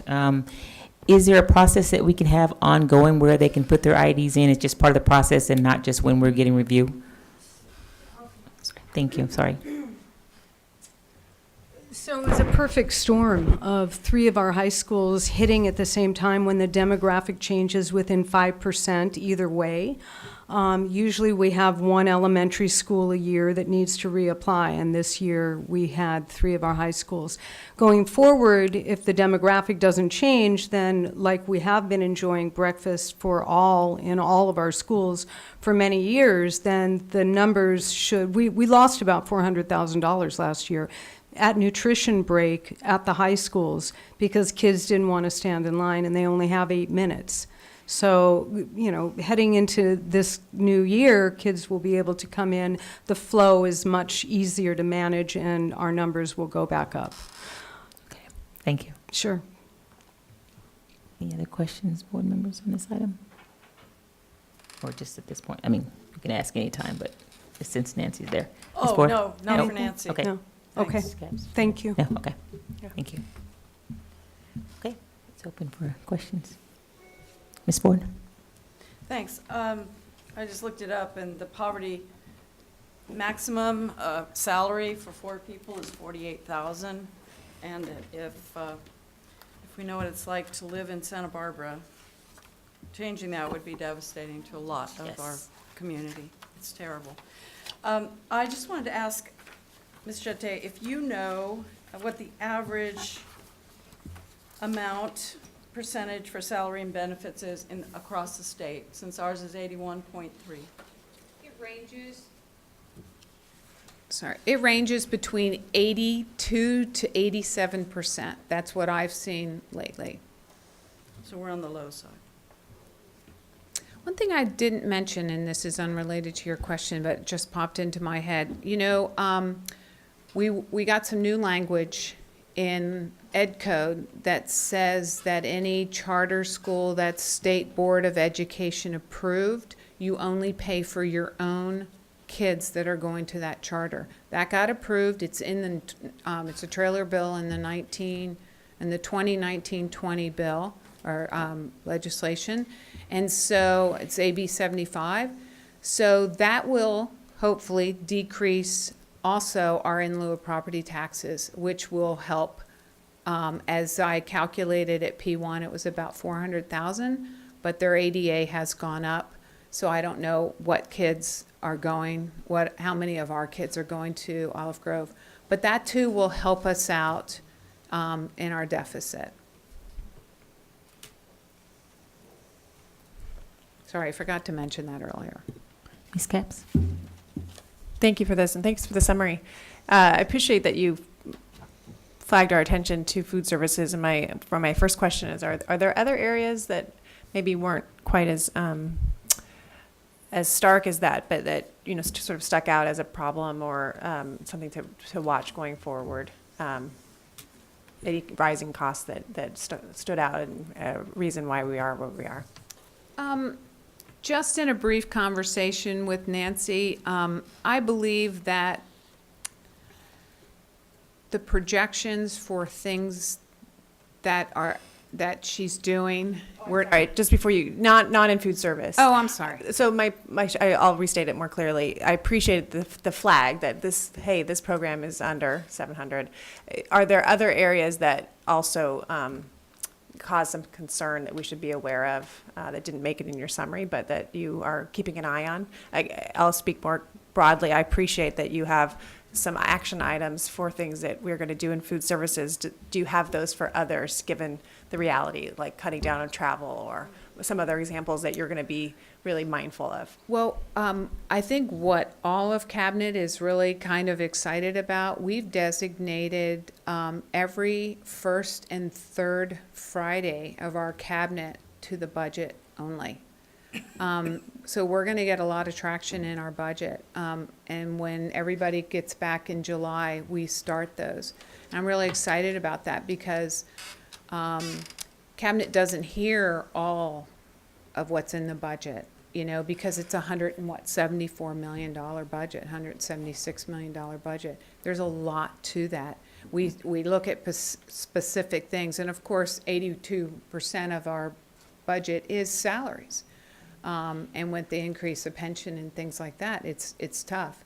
But we have to react somehow. So we will be, you know, analyzing the budget quite extensively from here on out. And I think everyone's pretty excited about it. There's a lot to learn in that budget, and they'll see things. But no other area in addition to food services that stood out as a specific area of focus? You mean with other funds or just in the, Mm-hmm. oh, no. Okay. And I understand that, utilities would be out of that, services and other operating expenditures, which I recognize is only a portion, 13%, 13.9%. If you had to ballpark, what would you say, and you've shared with me our utility bills before, but what would you say our utility bills would be of that 13% roughly? Millions. We would have to get back to you on that, but I have an estimate in my head, but I would hate to say exactly how much that is. Okay, I mean, because we've communicated before on that, and just a cursory look at the utilities, there's a lot of variety from school to school and even month to month, and I think it seems like a ripe opportunity to cut costs. Right, and a lot of those differences are like in water and things. Some Sure. are potable, some aren't. Sure. Some, you know, some have had a leak, and, you know, so you see that, those variations sometimes, and I think you're speaking about Franklin. There are reasons for things like that, but we need to let you know that when you see that data. This year, we also saw a spike in gas, I think just to the cooler, longer winter that we had. So hopefully going forward, maybe we have a little more mild winters, and then we can get those gas bills down a little bit at all the schools.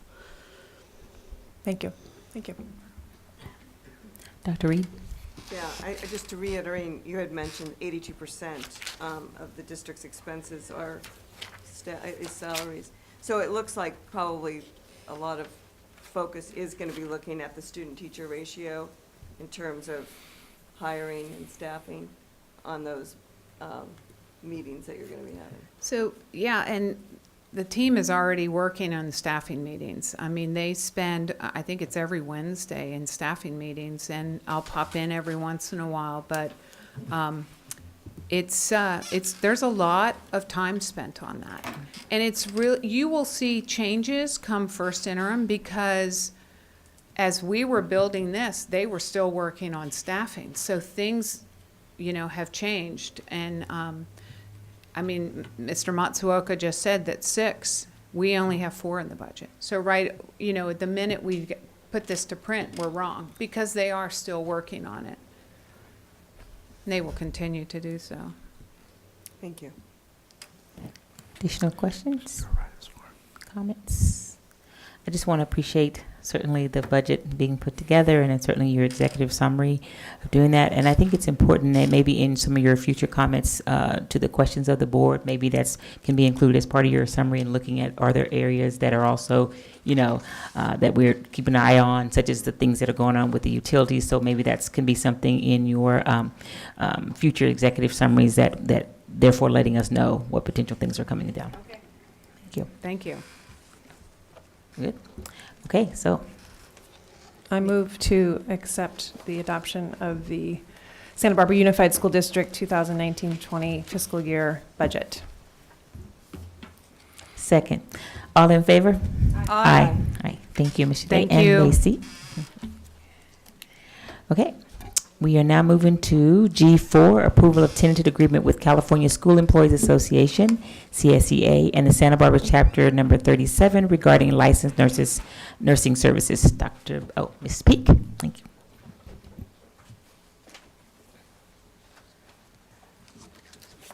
Good evening, Board of Education. I am here representing Dr. Becchio as he is on vacation, as I think you heard earlier.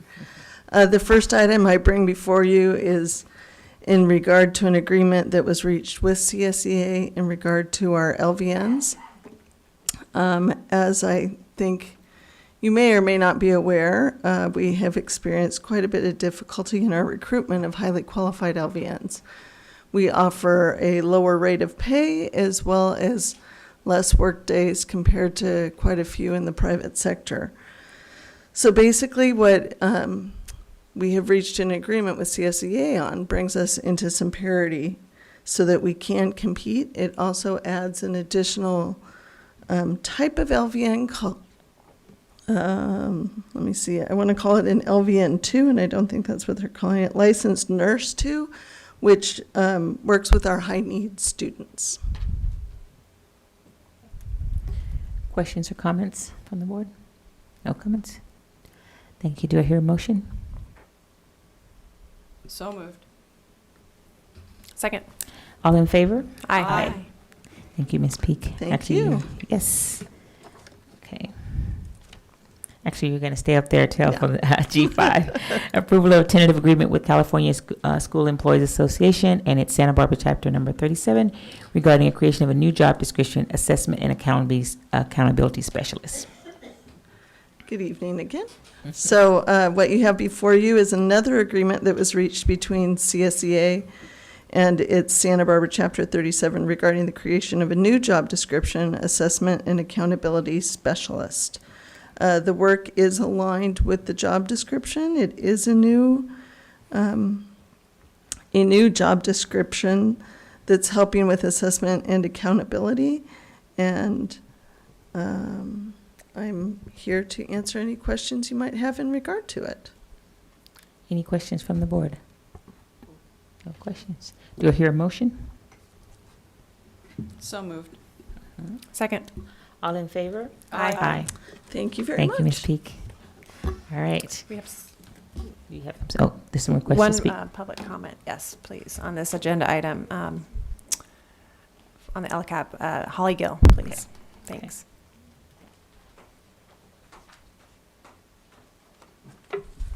Good evening. You've heard me speak about Adelante, but I'm here tonight as a science education consultant for the district, and I get to work with all of our elementary schools and teachers, and feel very privileged to be able to do that. But I wanted to draw your attention to one item in the LCAP, and it is, let's see, it's under Goal 3, Action 5. When the first LCAP was written, there was outdoor science school, the residential science camp for all 6th grade students, which was huge and a huge cost to the district. And last year that was cut, and then there was funding for, basically it was for field trips for the 6th grade students and other hands-on experiences. And we've been fortunate enough to have the Audacious Foundation come alongside many of our schools, and they're providing this residential outdoor experience for kids. And so many students go to See Me on Catalina Island in 6th grade, and then Astro Camp in 5th grade. And there are schools that are still able to fundraise, and they're making it happen. But I know that we have 3 schools that don't have this experience for 6th graders, and I just think it's a really important thing. And I just listened to the whole budget situation, and I know it's money, and it's we don't have money to spend on frivolous things, but I don't think this is something frivolous. I think we've got these 3 schools that basically it's 5 6th grade classes that aren't going to get this experience, and I don't think they'll have this opportunity during their entire K-12 journey if they don't get it. So the sixth graders from those schools this year didn't have that. And I was with 4 of them today, and it's just sad to me to know that they're not going to get that. So I think we could be creative, and I'm not advocating that the district foot the bill completely, but having been a teacher and raising funds for Science Camp, I know it's difficult, but I've seen how the Audacious Foundation coming alongside and supporting 70% has helped those schools to be able to do it and cover the other 30%. So I just want you to consider that. I know in a document that's 239 pages, and that's buried deep inside. It's something that is near and dear to my heart and the kids that I work with and teachers. Thank you. Thank you. Okay. That's it. Okay. Concludes public comment. Dr. Ramirez and Ms. Carey.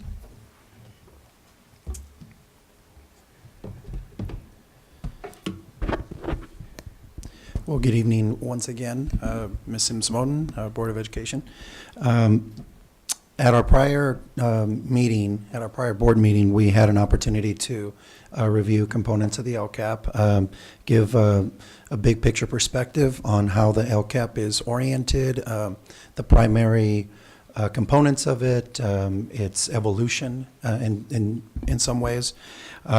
Before launching into the revision for tonight, just wanted to extend some acknowledgement, important acknowledgement to a team, really, and that's our own Ed Services team, many other authors that contributed to the LCAP across departments. ETS, fiscal was there hand in hand with us. Every year that partnership gets better and better as far as us understanding one another's role in the creation of it. Also wanted to extend a great deal of gratitude to our Parent Advisory Committee that committed time and effort to help us synthesize and really add a great deal of commentary to this particular iteration. Also wanted to acknowledge something that has come up just briefly in other meetings, and that is the alignment that we've sought to gain with our school plans. That's been something that has also evolved over the last, I would say 3 years, but it really culminated about 2 years ago now in having those plans speak to and from the LCAP. And then finally, I wanted to just sunshine a little bit of the road ahead. From a structural standpoint, this actually marks the 3rd year of a 3-year plan. So next year, we will be looking to revamp, redesign the LCAP for the subsequent 3 years, assuming that there are no big material changes to the template and to the design. And I think what that does is positions us in a very, it sets us up in a very good way to make sure that we are really looking forward and anticipating, what the priorities need to be for the next plan. Many of the ones you see here will needless to say, carry forward, but we're looking forward to that redesign in the future, and more importantly, to implementing this last and 3rd year of the plan. So as I launch into that, I just wanted to provide you with that context, provide the public with that context, so that it may also just help your decision making and your broader understanding of the way in which we as a staff have engaged with it. So you saw much of this, so I won't delve too deeply into it. Just to say that to dovetail off of some of the comments that were uttered earlier relative to our budget, this is the one area that really will shift rather dramatically for us as we continue down the road of being community funded, and that is that the local revenue from our tax base will exceed the state apportionment, and that's something that we will have to continually represent to the community so that we understand that this will still be very relevant, but it will certainly factor differently for us in the coming years. Again, a 3-year LCAP cycle, and it really is informed by a number of sitting and standing committees throughout schools and then also in the district.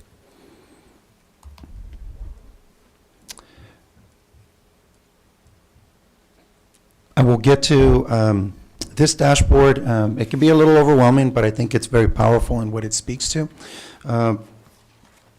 Certainly the challenges, and I'll just mention this briefly. The LCAP is our best attempt to describe and narrate the work of many, many departments, really the work of the district, the work that the district is really prioritizing.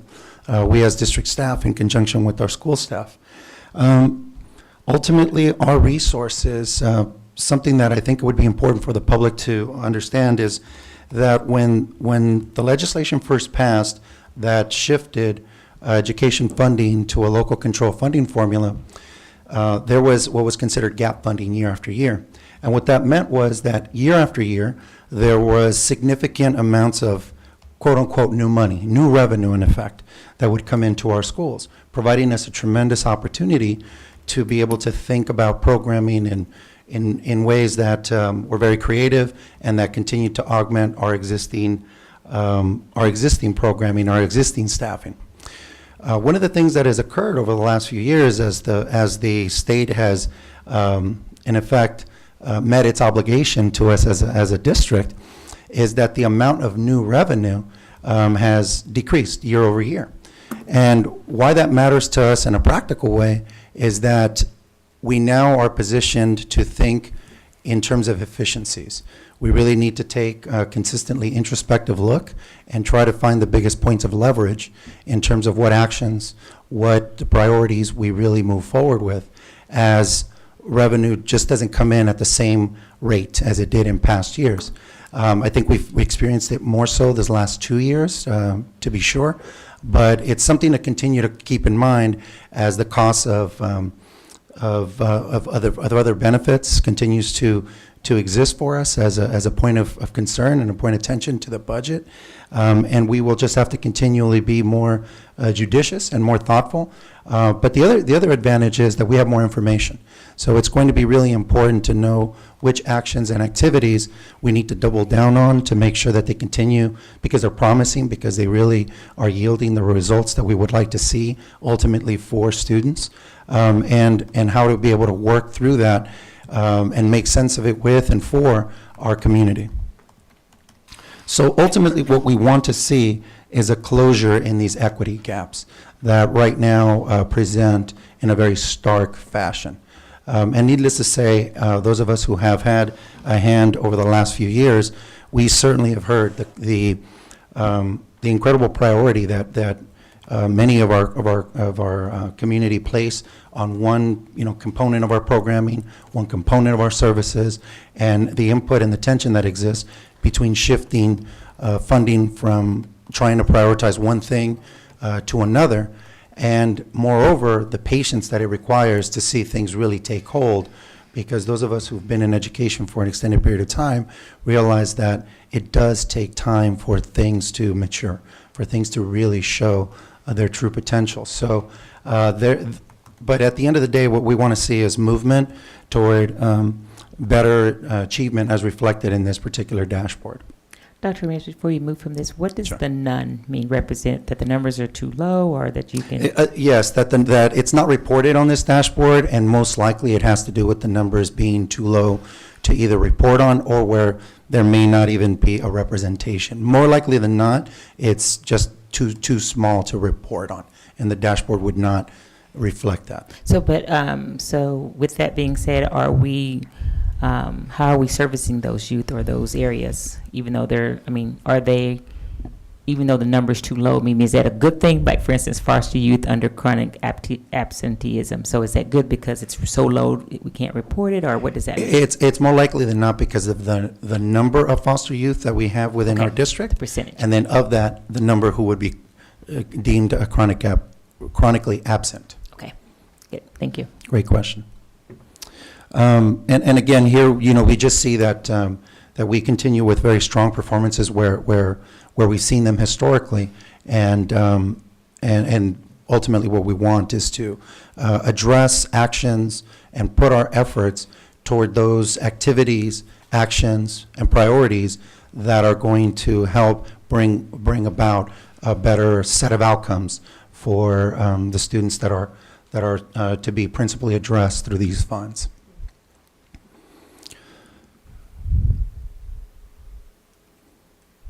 So again, to come back to modifications and adjustments, just a high-level view in goals 1, 2, and 4. You see them listed here. We really ventured into representing in our budget implicit bias in the work that, and try to put it, that entire work under one really category as opposed to being multi-funded. We want to really streamline our efforts toward cultural proficiency.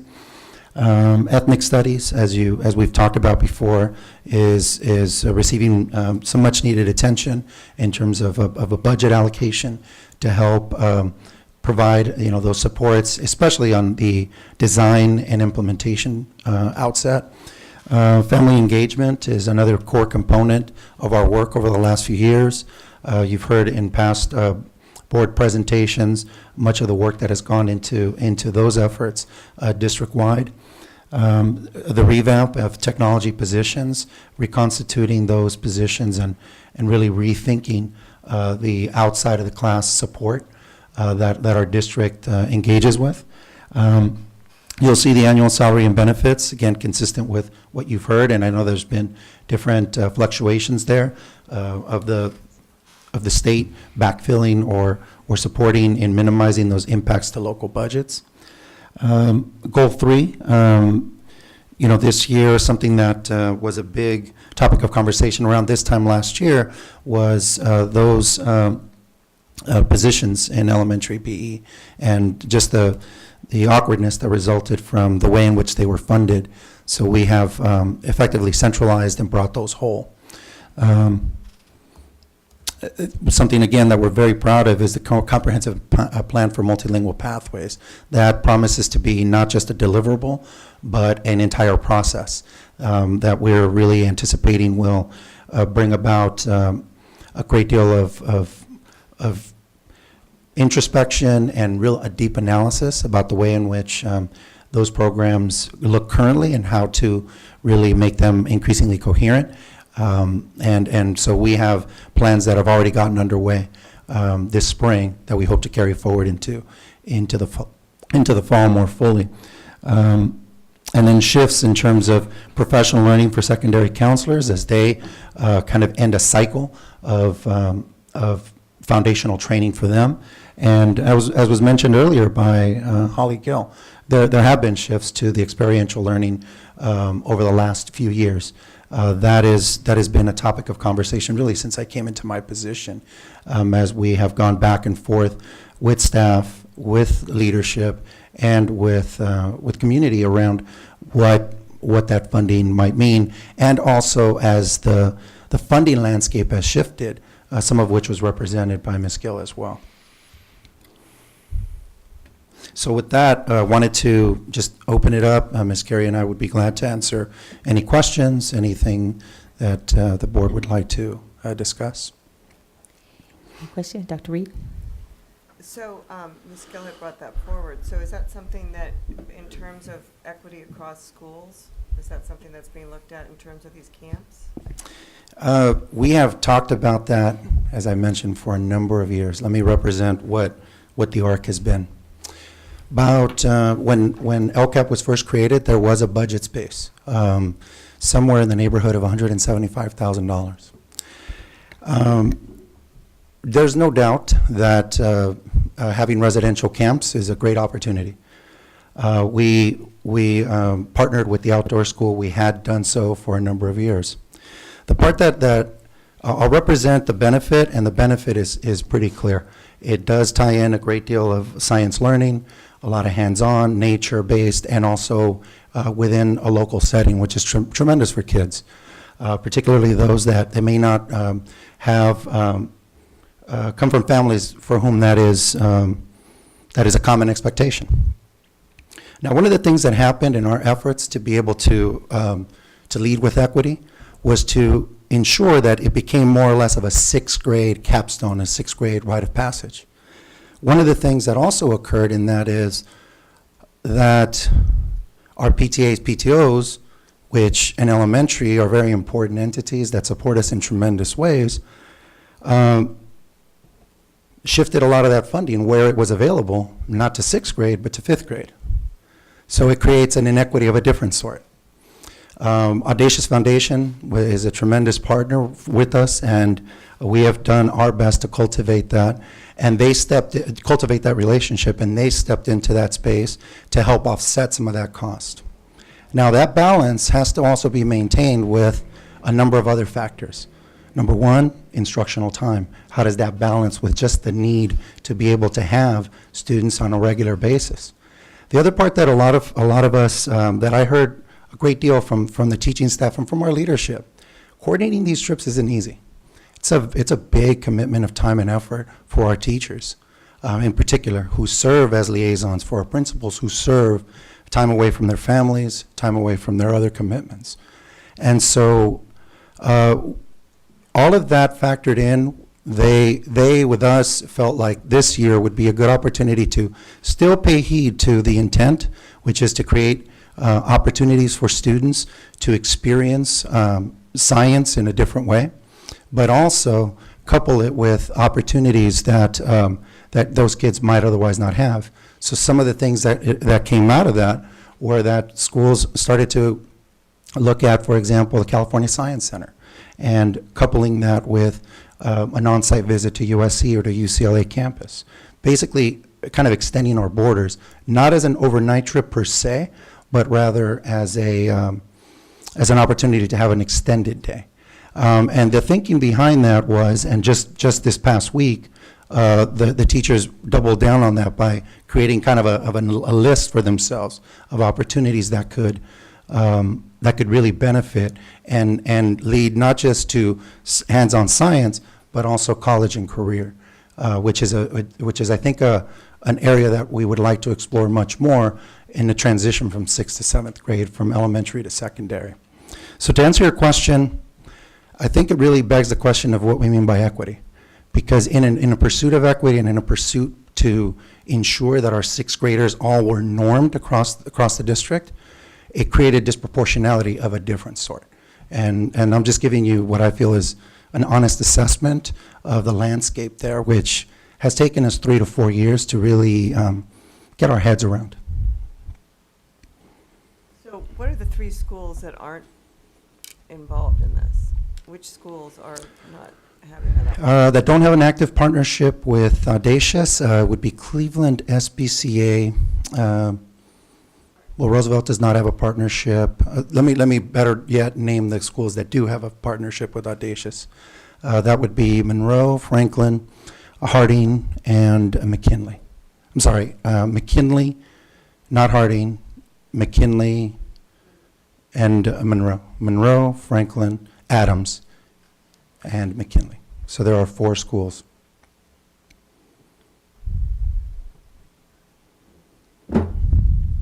Ms. Ford? Just to follow up on that, so how many of the elementary schools don't have science camp, sleepaway science camp? In either 5th or 6th grade?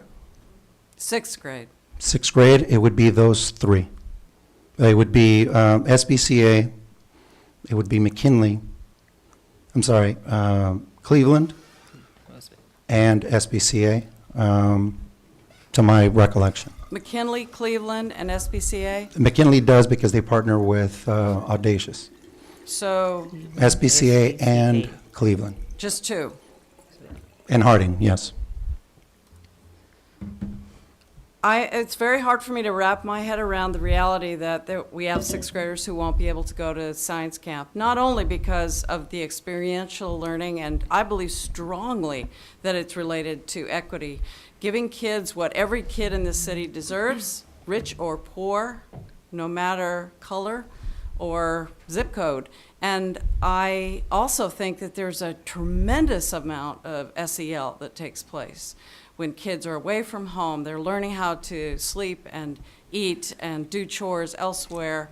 And I would just like to say, I'm not asking for a budget modification per se, but that we all really think carefully about the fact that there are some of our students who don't have an opportunity like this. And I see it as very key to equity. I would agree. Also, in terms of what we're moving towards, in terms of looking at nature-based education and sustainability, the impact of being out in the environment and having that experience, I think, is powerful and enriching for students. And I would also say that these schools are schools that I think need the support. If we have, I don't know Audacious's reasoning for working with some schools and not others. I've heard different things through the grapevine, but is there a possibility of looking or rethinking how we could somehow support the other schools to have these opportunities? I know my son went through this. I know I was a teacher that brought students on trips. I know it's challenging, but I also think if some schools are doing it, it would be great to be able to have an opportunity for all students, certainly, to have that experience. We're trying to be equity in literacy, but equity in opportunities. Additional comments from the board? Ms. Munoz? Right, I had a question because, so some of the schools, have it in 5th grade, where they have like a sleepaway science camp? Correct. Which schools do? Roosevelt, Washington, to my knowledge, Franklin. Those are fundraised through their PTOs or foundations. And Adams, Franklin, Monroe, and McKinley have had those experiences through a partnership with Audacious. And that partnership yields 70% accommodation for cost from the foundation, with the 30% generated from the PTA, PTO. Thank you. Primarily, because it does not come from the school's discretionary budget. So, one question, so the schools that have the 5th grade sleepaway, do they have the 6th grade as well? Correct. So some schools have both? Correct. Okay. So are we looking into other alternatives to do? All right, I'm going to insert myself here because Dr. Ramirez he's walking a tightrope with you as you ask these hard questions. Here's the challenge on equity. So let's say we come in and we fund the gap. So then we have some schools who say, why are you funding just those 3 and you're not supporting all 9 schools? So the word equity gets used so many different ways here. And so then some schools, they don't really need it because they have the resources through fundraising or PTOs. And so we get in this dilemma, so then we'll get criticized the other way. So I appreciate the questions. I hear the equity concerns. I mean, those kinds of lifetime experiences are really important. Give us some time to look at it because it is not let's just solve it for the 3 schools. Because the pushback we get on an equity standpoint, why aren't you funding us on a per ADA basis equal to the support you're providing to the Clevelands and the SBCAs? So we could present a model, but then I think us as a leadership team, as a board, as a superintendent and his cabinet, if it's your vision to support equity, great. But we can't have that spill the other way on the budget because, our budget's tight. All right, so I had to represent that because we've talked about this every year. And, you're asking some hard questions. It's a hard problem. We can bring a model, but it's going to have multiple angles to it. Mr. Matsuoka, if I could offer up another thought, one of the other things that maybe I didn't represent fully is that this is also based on ensuring chaperones from amongst our parent body. And the commitment of 4 days and 5 days away for many of our parents, away from work, away from obligations, is a significant ask. I'll give you an example. Cleveland had to reschedule last year 4 times due to either a lack of facilities, but primarily a lack of chaperones. So when we talk about what that creates at the local level, and I mean staff, leadership, principal, it creates an enormous amount of commitment on their part to try to secure people for a commitment that requires probably 7 to 8 adults in order to meet our student to adult ratio. Ms. Munoz? I was going to say, I also think that, a good alternative is like the extended day where they visit a college campus and get exposure to science also, I think is a great alternative that's more feasible, more affordable. Dr. Reed? Yeah, so I think what Ms. Munoz says, I guess the idea is that we have to be creative, right, in the framework that we're in. And so I guess the assumption of these schools don't have it, these schools have whatever, but are there other creative opportunities to ensure that students are getting experiences that are, you know, somewhat engaging in the similar type of processes like what Ms. Munoz is suggesting. And I guess the point is not to just say, well, this is the way it is, and we're going to deal with it, but maybe there's a creative way to think about it and look at it. Sure, and just to represent, that's the way in which our sixth grade team primarily has undertaken it. No doubt, it looks different. No doubt it looks different. And I understand that there is a lot of history, including a partnership that has been longstanding with the outdoor school. There's no doubt about that. So we will certainly look to bring that back to our staff. But as Mr. Matsuoka had indicated, if we want to explore ways to do it based on a duplicated pupil count, we could certainly allocate the resources that way, because that would certainly create a different model for funding this. But that would be admittedly a break from what has been done over the last 3 to 5 years. I would just add to the comment, I appreciate this dialogue because that's the important. We're saying and we're looking from an equity lens and we're looking at that, but the information that we've just had in this conversation really gives us a more informed whole picture of what's going on. And at the same time, when you have the whole information, then you're able to think creatively, what else can we do, such as this suggestion. So I want to encourage us to have this type of conversation when we as a board are asking those questions from our standpoint of the information that we have. So the more information that we have in the background and some of the challenges of what we're asking, if we're having that up front, then we can have those conversations and it don't seem so hard. It's just that we now have a whole picture to look at. Absolutely. Thank you. And just to add on to that, I think it's just conversations that perhaps parents are having and the community is having.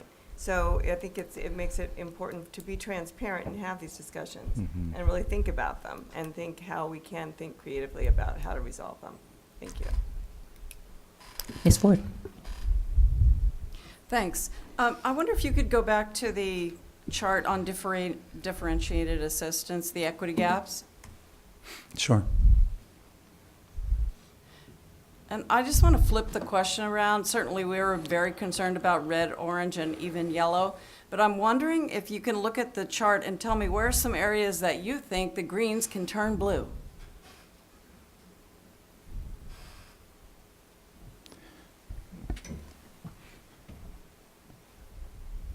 Well, there are a number of areas. Would you like to be more specific? No, I would like you to tell me where you think we're close to being absolutely at the top. Well, I mean, in terms of let me see.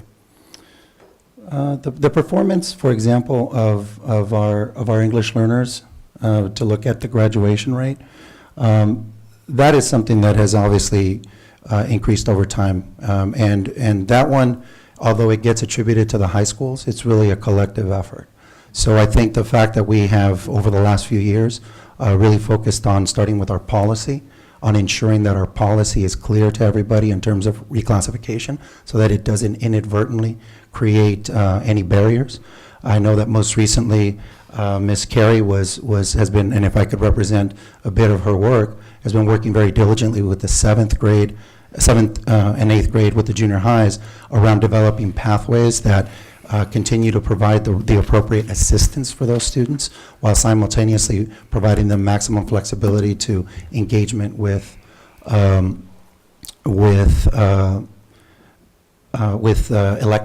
elective spaces and elective offerings.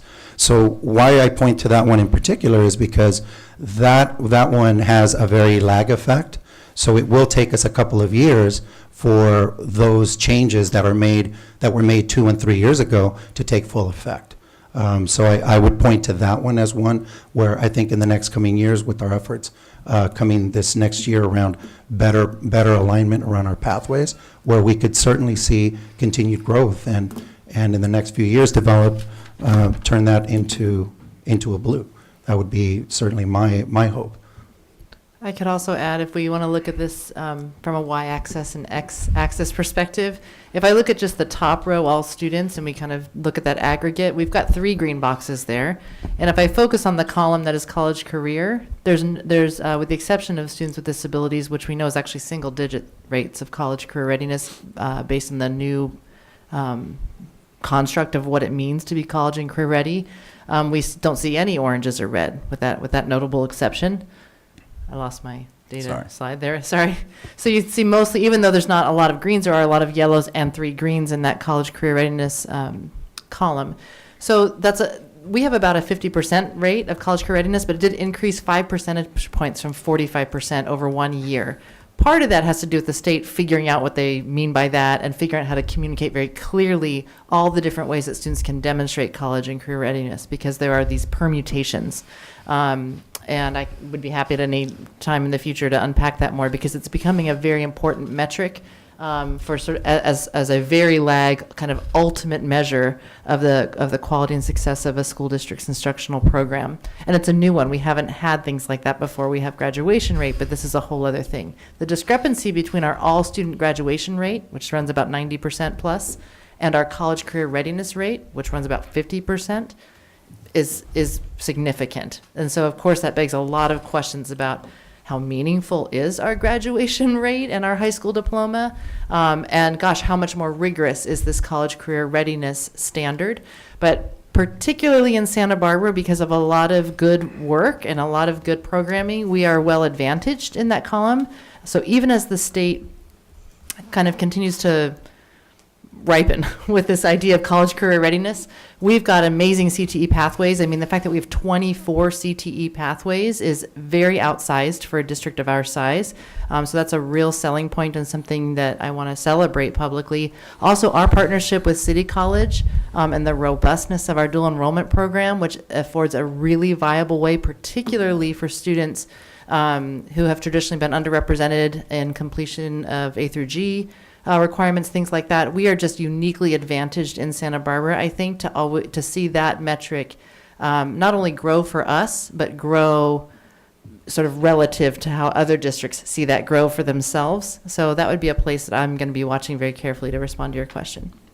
Just to add a little bit more context to that, I think, if you want to talk about the supports that are provided for that very thing, look no further than our PEAK program, which has incrementally, really expanded in a very dynamic way from effectively one pathway from La Cumbre to San Marcos over to the east side and into Goleta.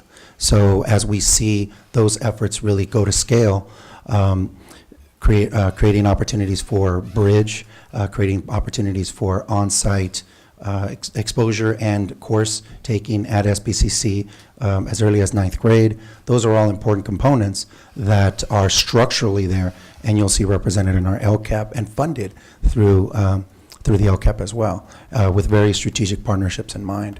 So we have seen those efforts mature in a way that they're now not only brought to scale, but that they continue to yield the preliminary results that they did many years ago. So in answer to your question, coming back full circle, I certainly see that as an area where we're primed, as Ms. Carey had indicated, to make a big step forward in the coming years. Thanks. I just sort of wanted to point out that we tend to look at where we have all the deficits. And sometimes if you flip yourself around and you look at where we have the assets, then you can analyze in a different way and not only be proud, but also look at what's really working. Thank you. Does that conclude our comments? No public speaks. Do I hear a motion to approve the 2017-2020 Local Control Accountability Plan? I so moved. Second. All in favor? Aye. Aye. Thank you. Thank you, Ms. Carey and Dr. Ramirez. Next, we move to G7, approval of 2019-2020 MOU between the Endowment for Youth and the Santa Barbara Unified School District. Ms. Carey. Okay, good evening again, Board. I'm really excited to bring this MOU and the subsequent one to you. I'm going to be talking a little bit about them together, even though separate agenda items, because I really do want to frame them as coming under the umbrella of ways in which we can extend the kinds of approaches to actually building, in a really beautiful segue off of our conversation we just had, extend the programming and opportunities that we are able to offer youth in our community through the PEAK program. PEAK is a really unique public-private partnership, and it has some facets that I think are worth just reviewing for folks, because we say PEAK a lot and people kind of know it. It's well branded. It's the Program for Effective Access to College, and a great kind of just walk around in your head way to think about it is as the I'm going to pause on that, but if you're familiar with the AVID program in our school, 712, that's a program that exists across our state and beyond our state, but has some very targeted strategies for supporting first-generation college-bound students with the kinds of things that you need to know in order to position yourself to be able to be eligible for four-year college and university and beyond. And so PEAK then comes in and is what we consider kind of the wraparound services that accompany the AVID program specifically, but also just that profile of student. So we have AVID during the school day, and PEAK is a lot of what exists for that same student outside of the school day, including services for families, parent education. PEAK, really relies on youth, on alumni students who are graduates of AVID and PEAK to provide mentoring and tutoring. Those students are often college students in their own right currently at CC or at UCSB. We are developing fellowships, teaching fellowships to try to grow some of our own educators through these pipelines. But there are also gaps in how successfully we've been able to outreach to certain underrepresented student groups when it comes to being able to afford themselves of these extended opportunities during and beyond the school day in a way that is integrated.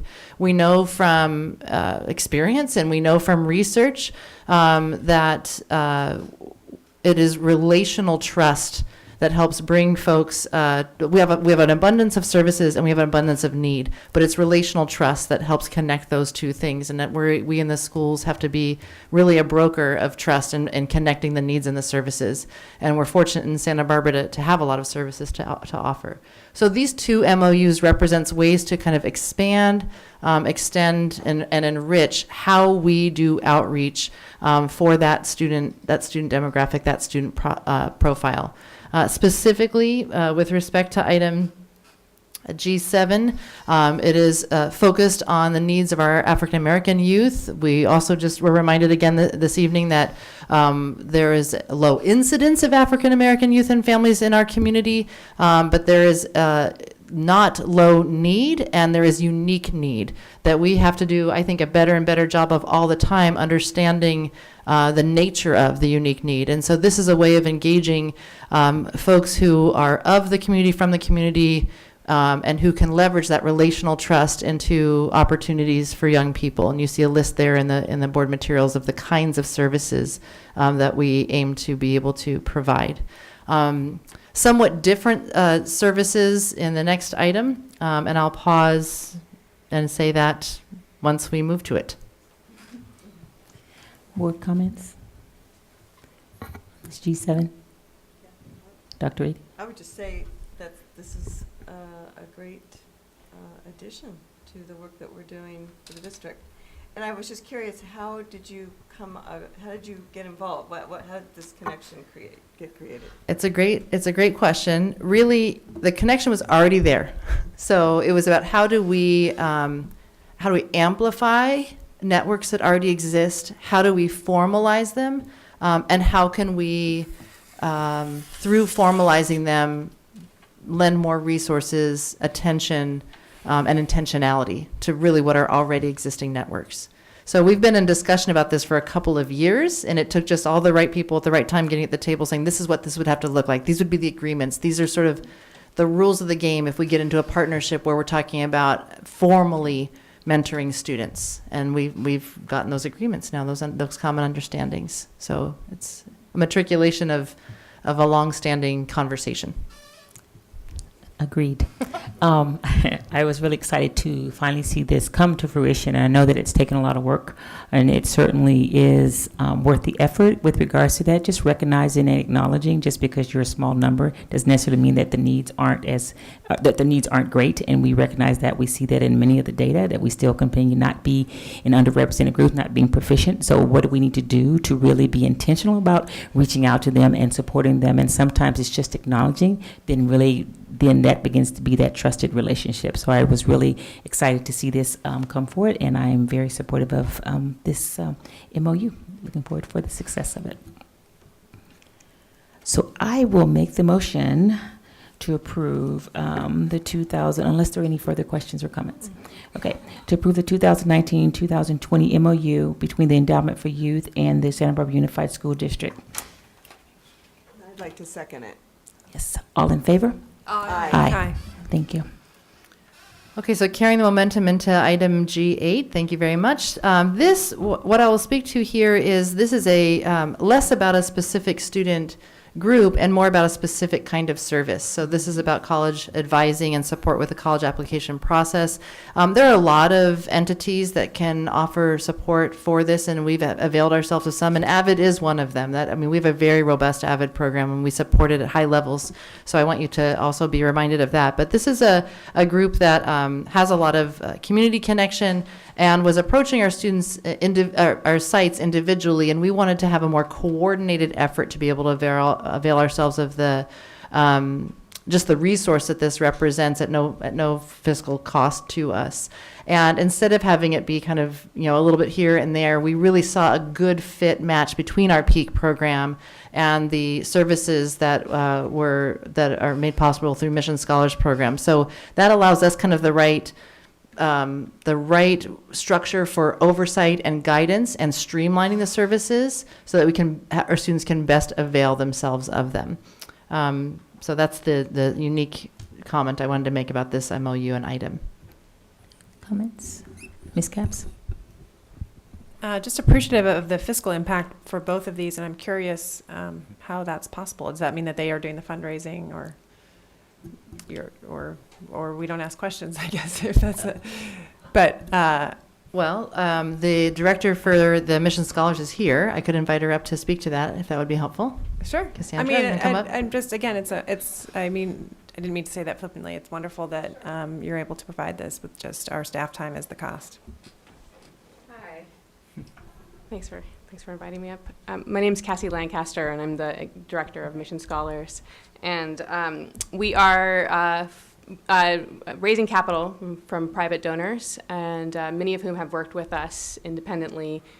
Kim Phillips and I have operated as standardized test prep and college admissions advisors in the town of Santa Barbara for well over a decade now, and both privately and as volunteers in schools and in community organizations.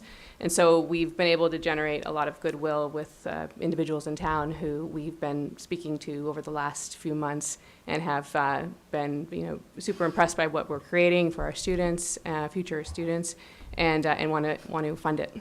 So we're not asking for any money from the district. Excellent. Thank you. Sure. And I would also speak to the Endowment for Youth. This is a long-standing organization that has supported Black Achievement way back in the days, Black Achievement Awards with regards to that. So that's been a resource that we've really under-tapped with regards to that. So that's why they always raise that, have fundraising for that effort. So this is a untapped resource that we're able to use now.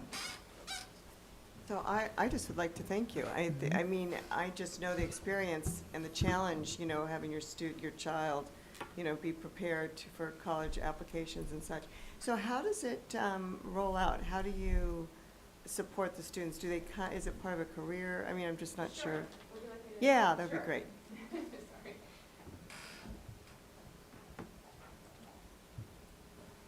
So this year we're implementing a pilot program in which we'll carry 10 seniors through the process of applying to college. I'm going to run the college advising program, a series of workshops throughout application season, and then we're also bringing in experts in standardized test prep.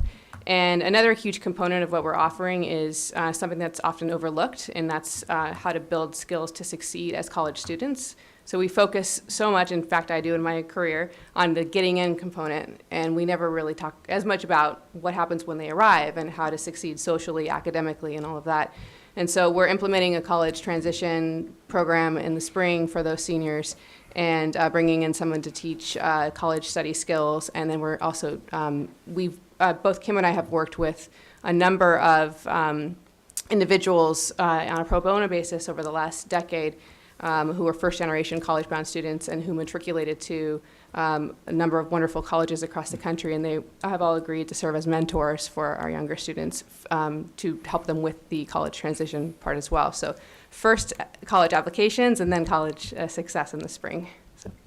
It sounds terrific. So is there an application process, or how does Yes, there's an application process. It's on our website, and it includes questions around their transcript or grades. They need to be show signs that they are absolutely interested in enrolling in a four-year university upon graduation, and that they are financially they qualify for fee waivers or free and reduced lunch. And so we're focusing on a specific group. And then we're also excited about partnering hopefully with Peak because Patricia and her counselors know the types of students that we're looking for, and so we'll be able to target those specific students with their help. Wow, it sounds wonderful. It sounds like a great opportunity for our students. Thank you. Thank you. Thank you. I would want to highlight that, yes, thank you, Cassie, for being here. That turned out to be very handy, especially because I do want to recognize Dr. Madrigal, who can't be here tonight, for kind of putting the final, tying these relationships together and bridging the needs and the services. We have a lot of college advising services for our students. It's part of our counselors' curriculum that they had in common agreements that they deliver to all students. But we know that some students need different things to have equal opportunity, as we've been talking about. So that is where this pre-existing footprint of AVID and Peak is really helpful. And even within that program, we have partnerships and college advising services already in place, but this will amplify and enrich that type of service. So without creating redundancy and in a really coherent way, because it's coming through a centralized approach with Dr. Madrigal.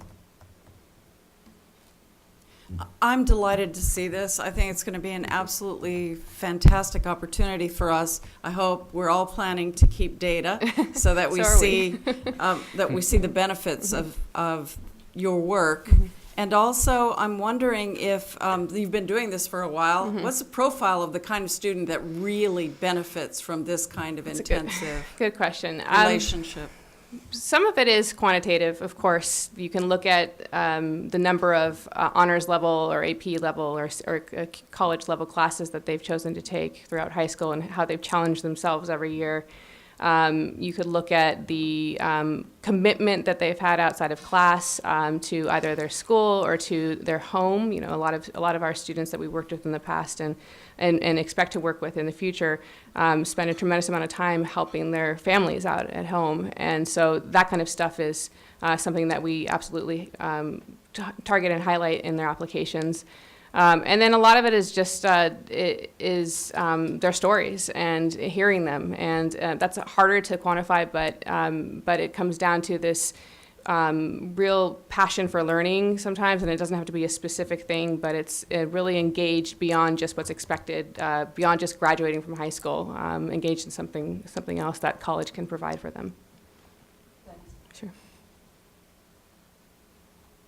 Okay. Hearing no further comments. Oh, Ms. Munoz?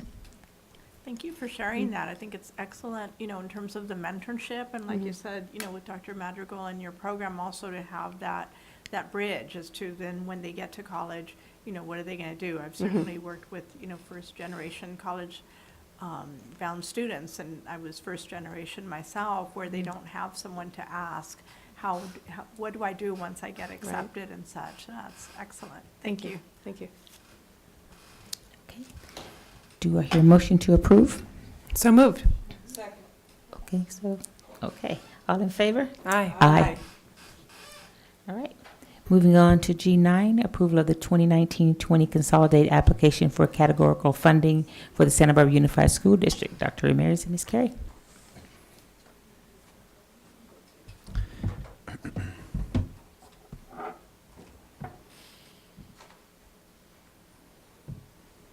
Sorry, good evening once again. Good evening. Ms. Sims-Moten, Board. Before you is this is an annual, this is an application that is submitted annually to the state, essentially requesting and formally applying for federal funding for the coming year. This is in the first page. You will see the programs for which we are applying, and that might be a good place to start.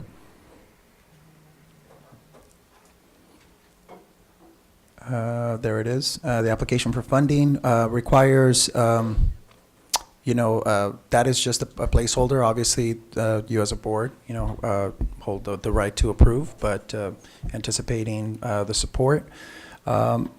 We had, every year we have a formal presentation to our DLAC. So that was something that happened earlier.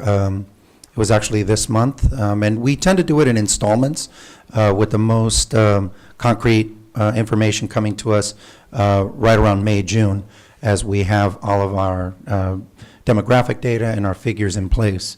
Here are the 4 programs for which we are applying, and you saw just a brief descriptor of each one of those programs in your cover page, or in the cover page. But it's basically Title I Part A, Title II Part A, Title III English Learner, and Title III Immigrant. Oh, and I'm sorry, there's one more, and that is Title IV Part A, which is student support.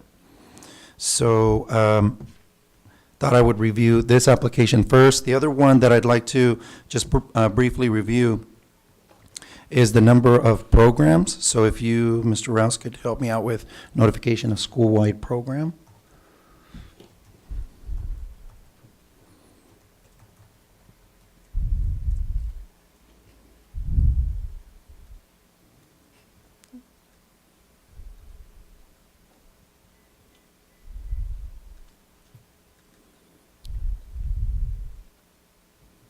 So as Mr. Rouse is finding it, basically the notification of school-wide program basically just indicates what programs are at this point school-wide.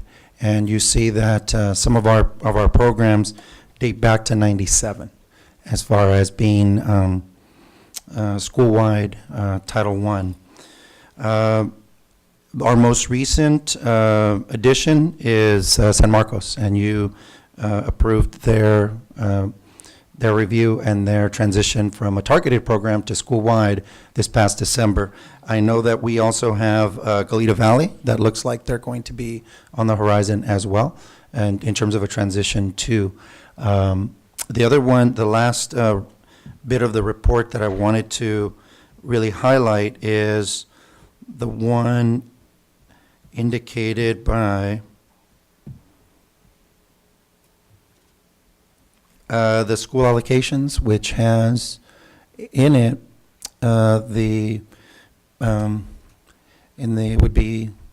looks like the 5th column, the eligible income students and the percentage of which are considered low income. So you'll see in descending order how our school programs stack up one to the next.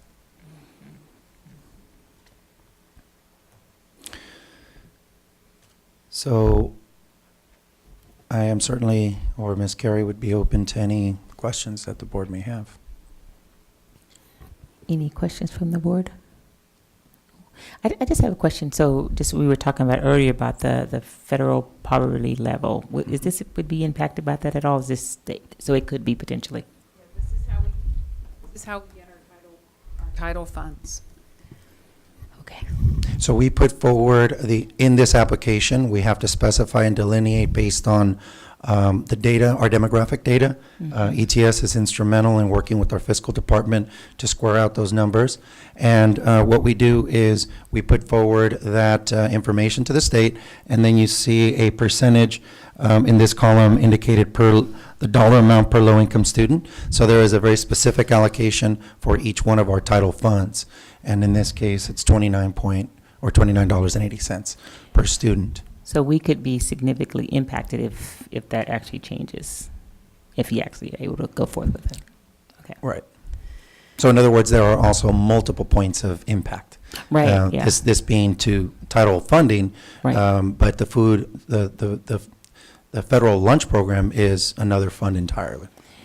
Yeah, because this kind of came out, I actually got the announcement through the First Five Association, and we're really aggressively against that. Obviously, it will impact children. So just to this level, when I was sharing that with Mr. Tay, that I didn't realize how much we were tight and we were, but to the level that it will impact us if that should go It forth. will also have an effect on the unduplicated, it could have an effect on the unduplicated pupil count also.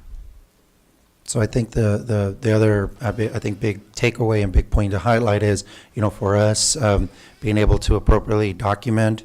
Our ETS department has done tremendous work in automating many of our reports, and it's why Student Services, why we all just act so diligently around making sure that our demographic information is accurate, because it does, on the programming side, we want to make sure we know students' backgrounds and know as much about them as possible, to see, how we can better support and align resources. But just on the fiscal side, you see the impact in terms of the federal and state funding, and in our case, local funding as well. And that's why I can really appreciate the joint meetings that you're having, so that both sides really understand the impact from one side or the other. That's a crucial piece to be able to move nimbly when something happens to one side or the other. So I just want to acknowledge that as well. Thank you. Any other comments, board? Okay, ready for a motion to approve. So moved. Okay. Second. Don't y'all be afraid. No. All in favor? Aye. Thank you. All right, thank you. All right, so we're moving to G10, consulting contract with Dr. Carmel Saeed, implicit blind training. Do we have any requests to speak on this? Yes, we do. We have 2 requests to speak. So I will call to the podium and welcome Sheridan Rosenberg.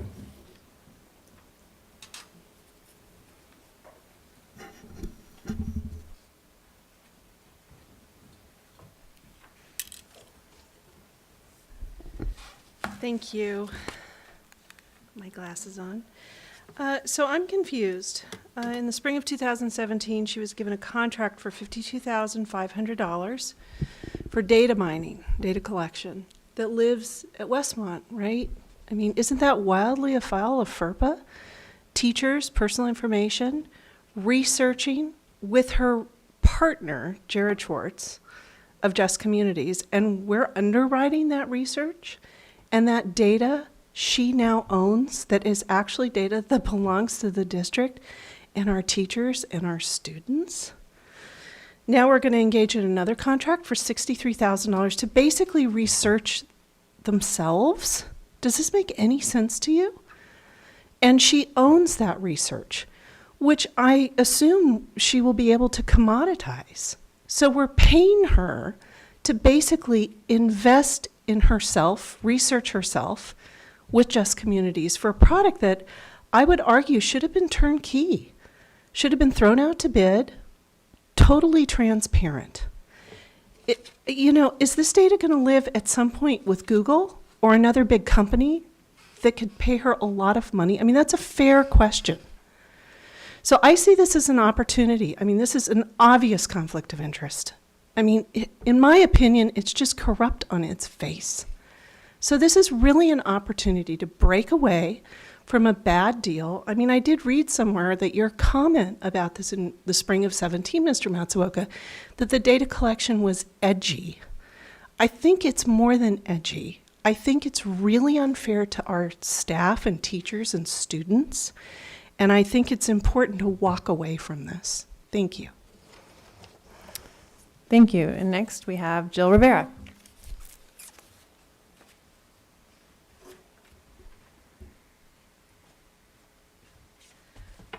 Yeah, I have some questions also about this proposed contract. I read the 2017-2018 implicit bias summary findings, and on that, it states that Dr. Saeed has been working with Harvard, UCSB, University of Wisconsin to examine the effect of the anti-bias training on teacher experiences and student outcomes.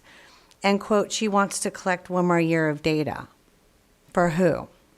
That's my question. And my question is a couple, actually. How does this how does this help close the achievement gap? How does this help our LCAP kids? Who owns the research when it's done? Because it seems to me she's got her, she's working with other educational institutions. What does she plan on doing with the research when it's done? If we're investing in it, I mean, if she's capitalizing on that when it's done, why are the taxpayers funding her research?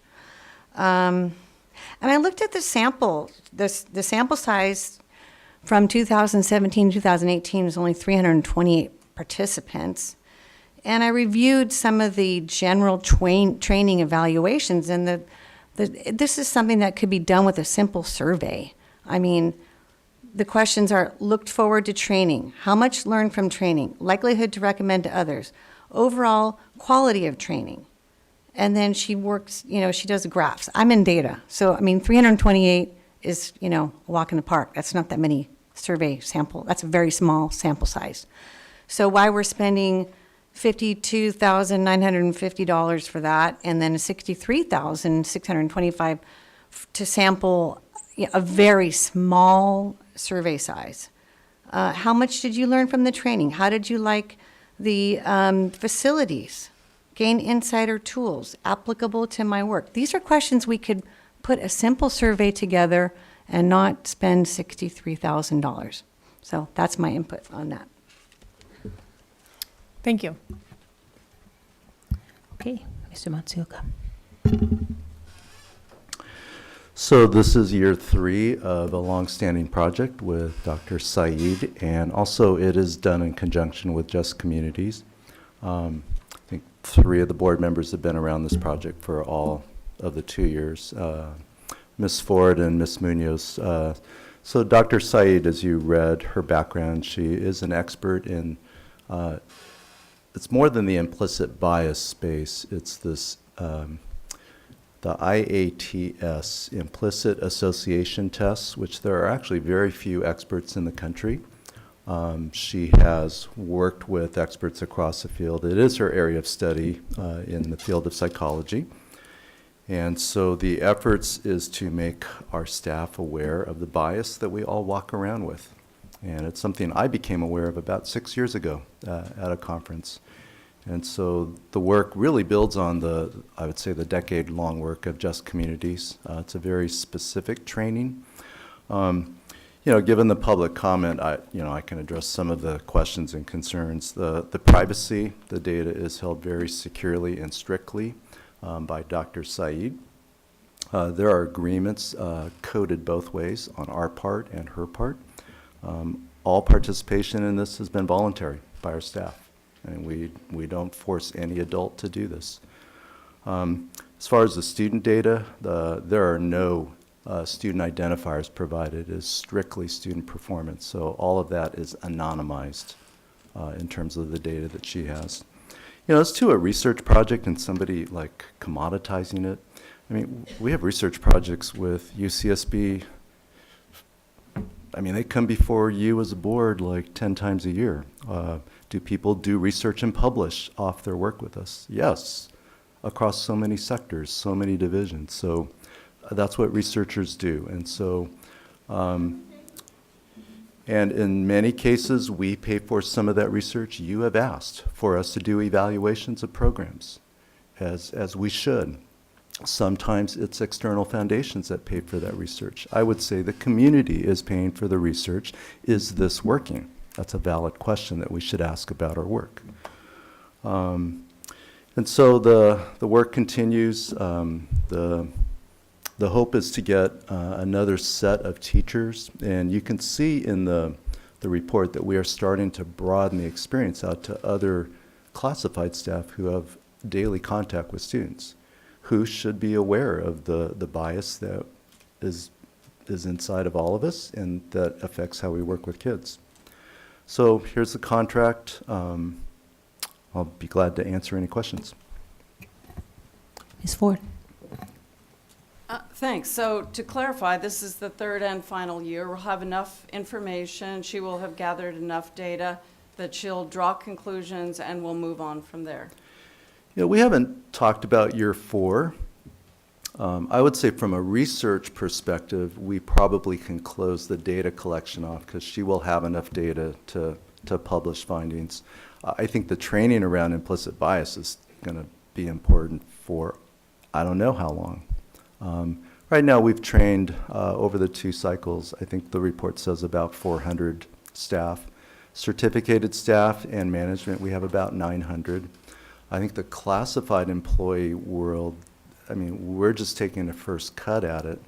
We think about our paraeducator workforce, which is, hundreds.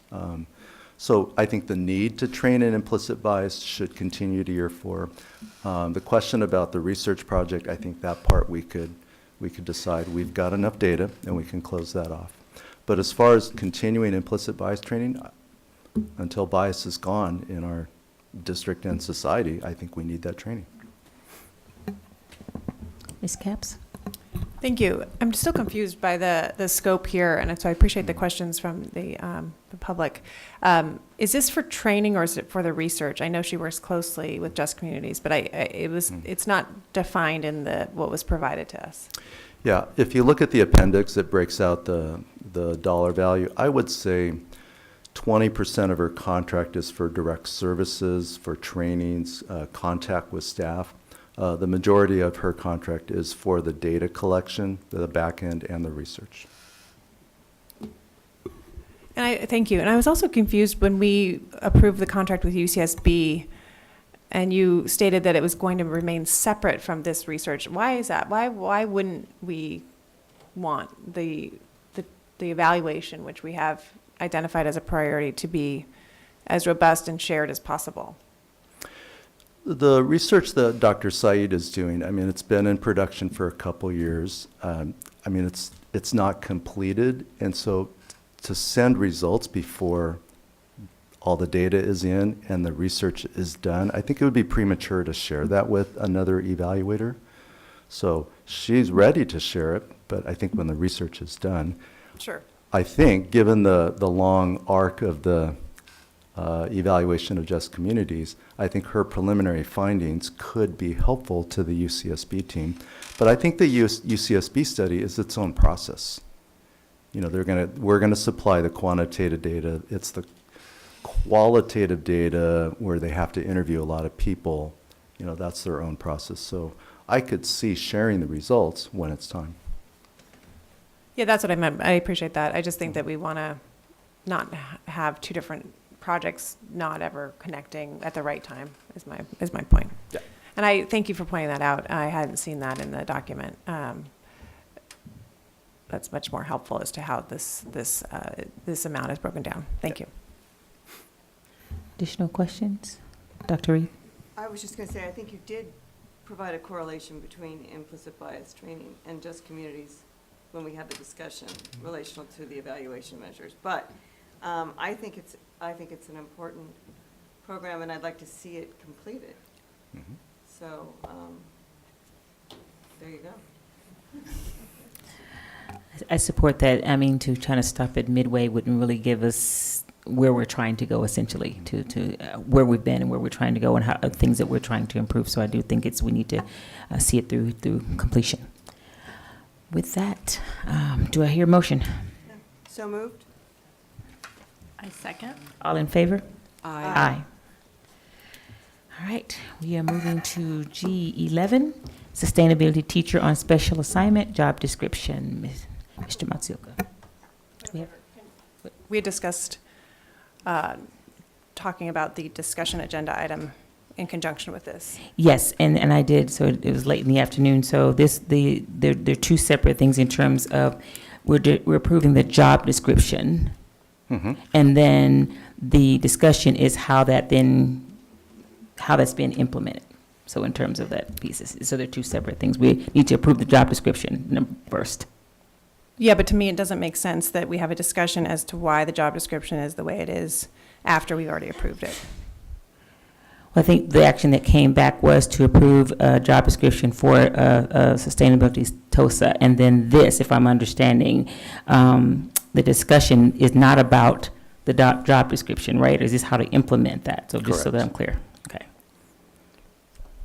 I still have the same concern, which I flagged to you earlier, which is item H3 is context as to why the position is now not full-time, but we were voting on it in item 11 prior to that discussion. So is the job description including how much time it's been in terms of that, is my question. Yeah, the job description as written is written as a full-time job. But with a budget of a part-time. So we're approving a part-time budget without the rationale. I'm just asking to please combine, to flip the order of this to make more logical sense, that we would actually have the context before making a vote on a budgetary item with a job description. Well, all of the jobs that we create, you approve a job description, and then we talk about the implementation as a separate decision and process. This is a full-time job description. There's nothing in here about part-time. We have many job descriptions that is written for a teacher full-time position. Sometimes they are filled as part-time assignments. Ms. Ford? Well, all true. I'm just wondering if it actually just seems to make more sense to talk about the report item and then to vote on the job description. It's all like a package deal to me. I don't see why we wouldn't do the report first and then talk about something that we take a vote on. It's usually the other way around. I think that's practical. It sounds rational to me. So is this on this particular item? Because historically, we have done it in the sense that we have discussed, we have approved the job description, and then we discuss it. So I'm just wondering, is it particularly this item, or what is it? Well, for me, I like it a lot. I think the job description is amazing. Then I approve, for example, I vote in favor of this or make the motion, and then later on in this meeting, I'm asked to consider a half-time position when I was gung-ho and very excited about a full-time job. So it doesn't make sense to me to do it in this manner. I'll add, it's contrary to the previous report that connects with this action item. We had, a few weeks ago in a board meeting, we had a report to lay the groundwork for this vote. And now this report is new information and new context. However. This is additional information. Go ahead, Dr. Reed. However, what this is a job description for the district. And we have in the past made judgments on job descriptions without report or context or implementation. We have many job descriptions that have been brought forward that we haven't even talked about implementation yet, but they've been brought forward. So I don't see an issue as to why we can't vote on a job description and then be provided the context of how this might be rolled out or implemented.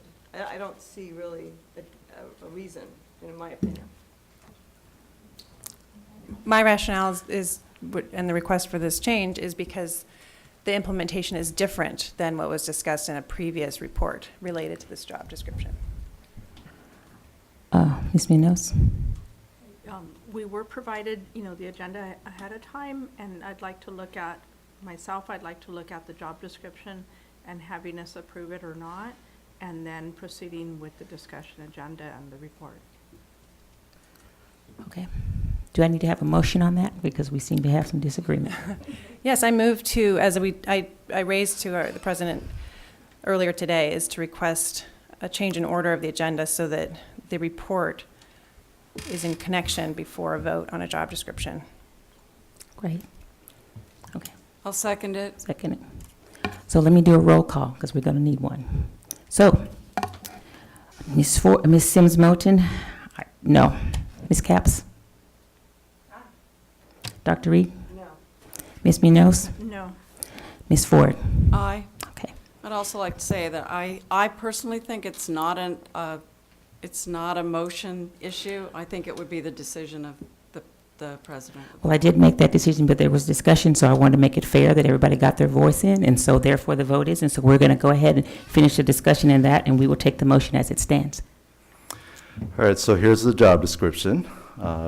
The sources of input was Mr. Vizzolini, myself, Fernando Garcia Reyes. He's one of our project managers. And so we collaborated on this. We tried to capture as many of the ideas that were in that sort of broad report, and we added a few other things that we think are relevant to this job. I'm sorry to interrupt. I failed to say that we do have one speaker on this item. So, okay. Ms. Linda Johnston, please. Thank you.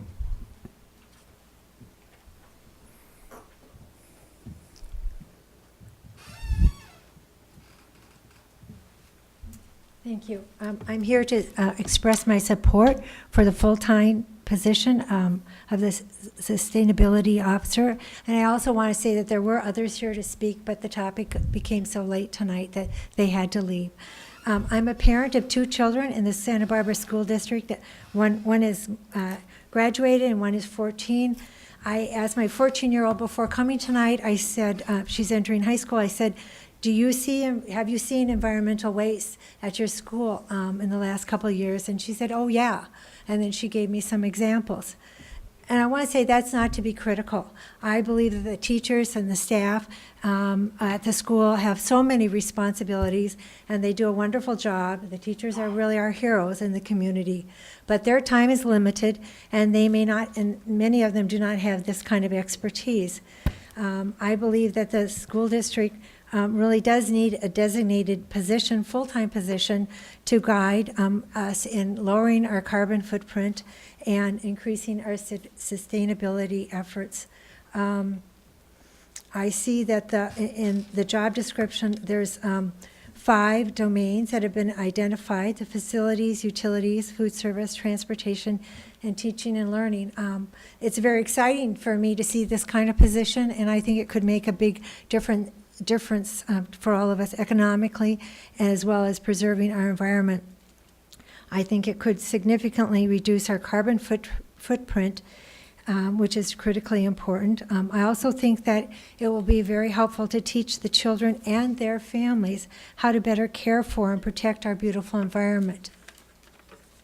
I think, most of us live here because we so cherish our beautiful environment, the mountains and the ocean, and what a beautiful place we live. I think it's important for us to teach our children throughout their school years how to reduce the carbon footprint, and they can develop sustainability habits. And by developing these habits, we will have taught them to be more responsible citizens and good stewards of the environment. Thank you. Thank you. Thanks for hanging in on the late time. Okay. So did you have any additional comments on that? No, there's the job description, so open to questions or comments. Comments from the board, Ms. Ford? Thank you. I found myself being very excited by the job description. I think it calls out so much that we need in the district, and I'm really excited about it. I think it's powerful.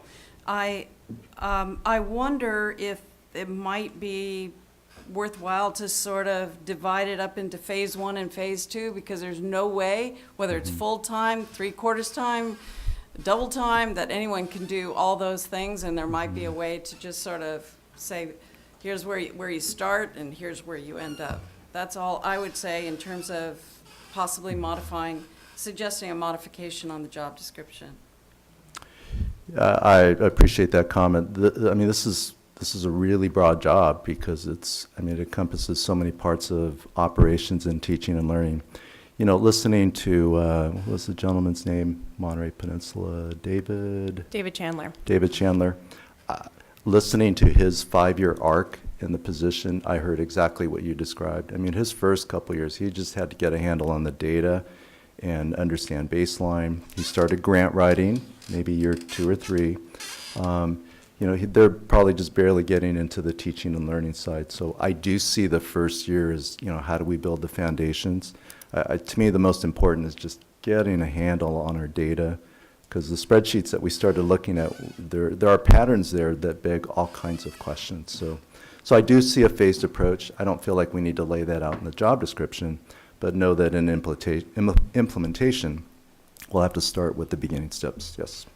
Could I just counter that a little bit? I just think, having looked at a lot of job descriptions myself, some job descriptions really can scare a person off because they look so difficult. And that's why I was thinking it might help if, it was sort of clear what some of the, first things that you want someone to sit down and do, so that they know that there's not an expectation that, that they would do all those things the first year. That wouldn't be possible.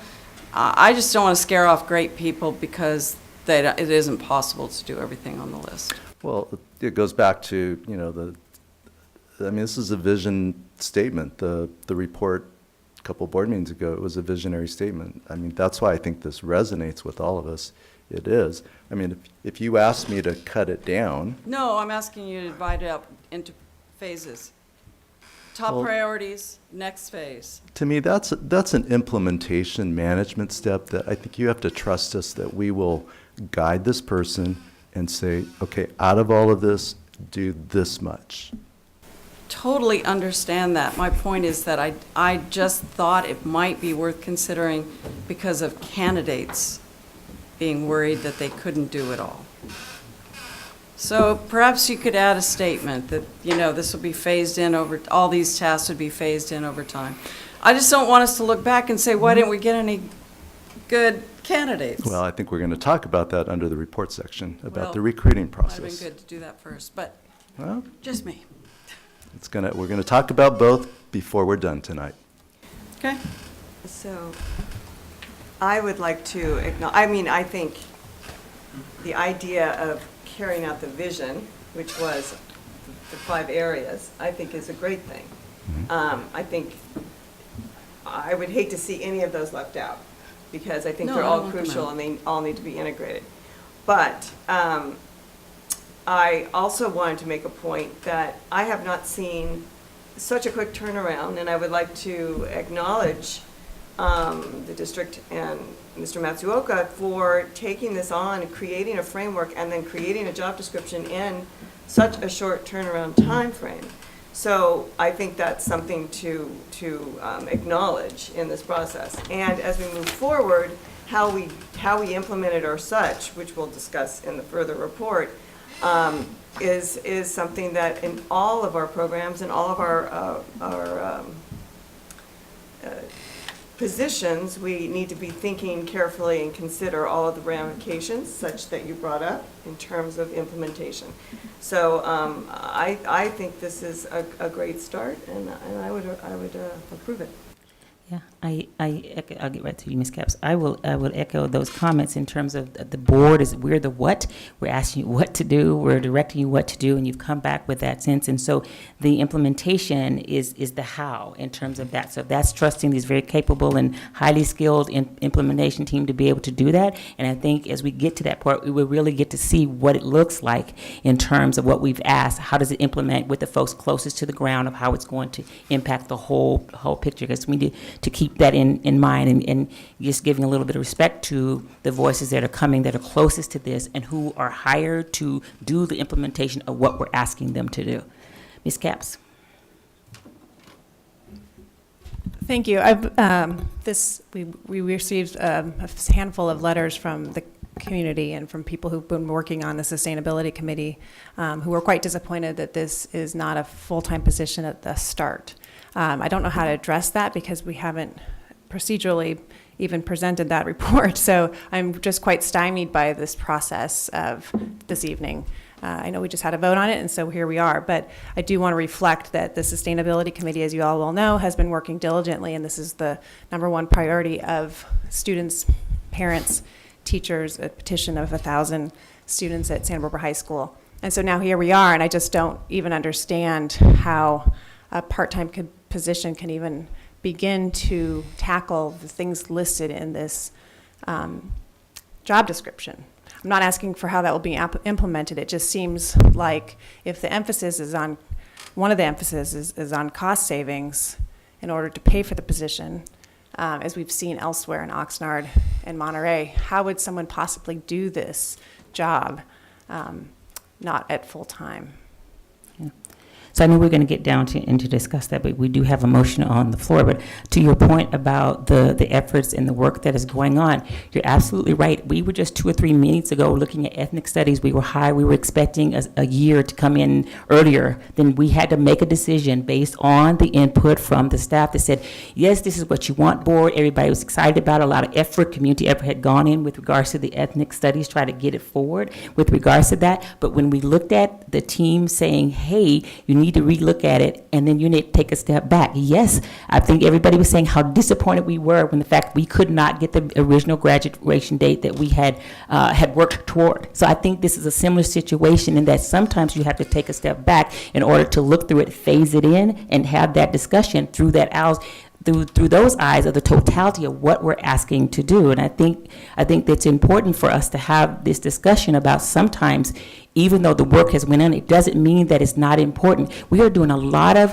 sustainability efforts, much to your credit, Ms. Capps, that you have brought to fruition that has happened. We have an electric station out there. We're doing a lot of food things. So the effort is there. I just think we have to look at totality, what we're doing. And sometimes that may not be what we originally wanted. Okay, my question was for Mr. Matsuoka, please. So we're kind of bleeding into the report, so I was going to Right. save it, but I'm going to go ahead and begin to present some of my logic and arguments. But can I just hold it? I'm sorry. So I need just a comment. So just for order, can we take a vote on the action? So. I'm not ready to vote, actually. Okay, all right. I'm sorry, I don't know why this is contentious. It's not contentious. It's just a disagreement on how we get there. And I think it's important to have this conversation in terms of that. So before you finish, I just have Ms. Ford has her hand up. Thank you. I have just a question about TOSA. Are there any other part-time TOSAs? Yes. Can you describe what they are?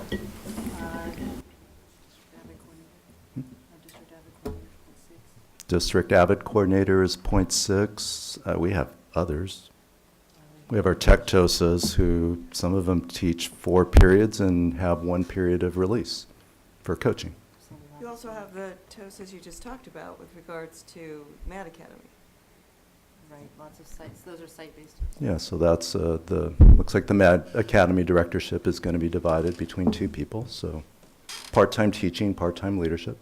And are all these part-time TOSAs are part-time teachers?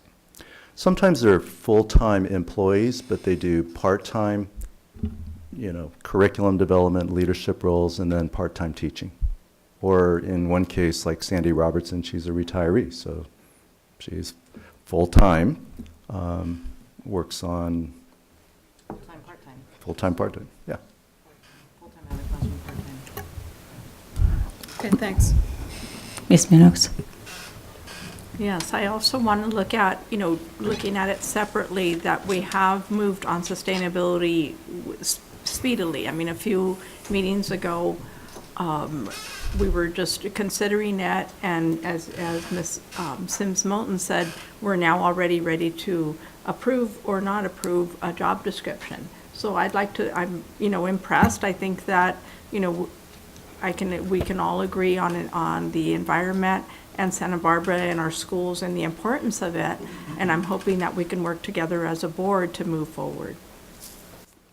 So I did have Dr. Reed approve the motion that was on.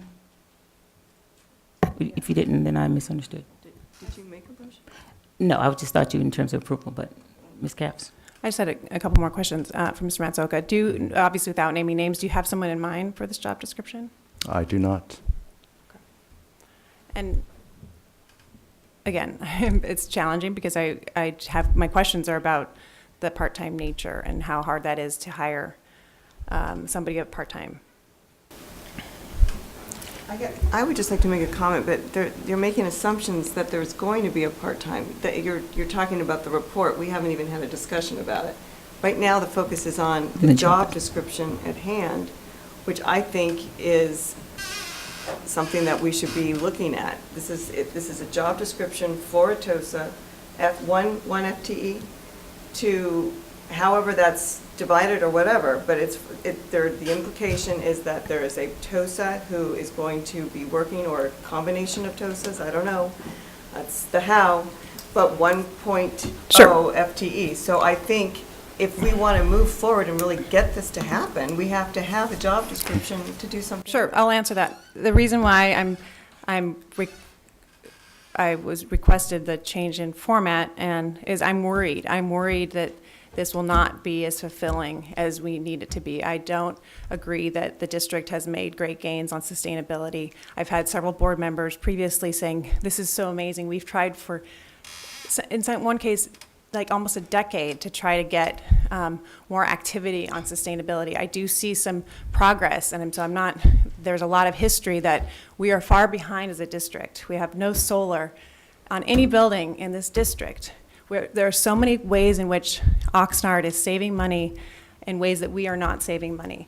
And I'm very concerned that this change in approach reflects the lack of a commitment that I want to know is there. And I was surprised to see it in the agenda without any sort of communication. I would have, had I had a heads up, I would have given communication to hardworking, very passionate committee members who are spending a lot of time on this.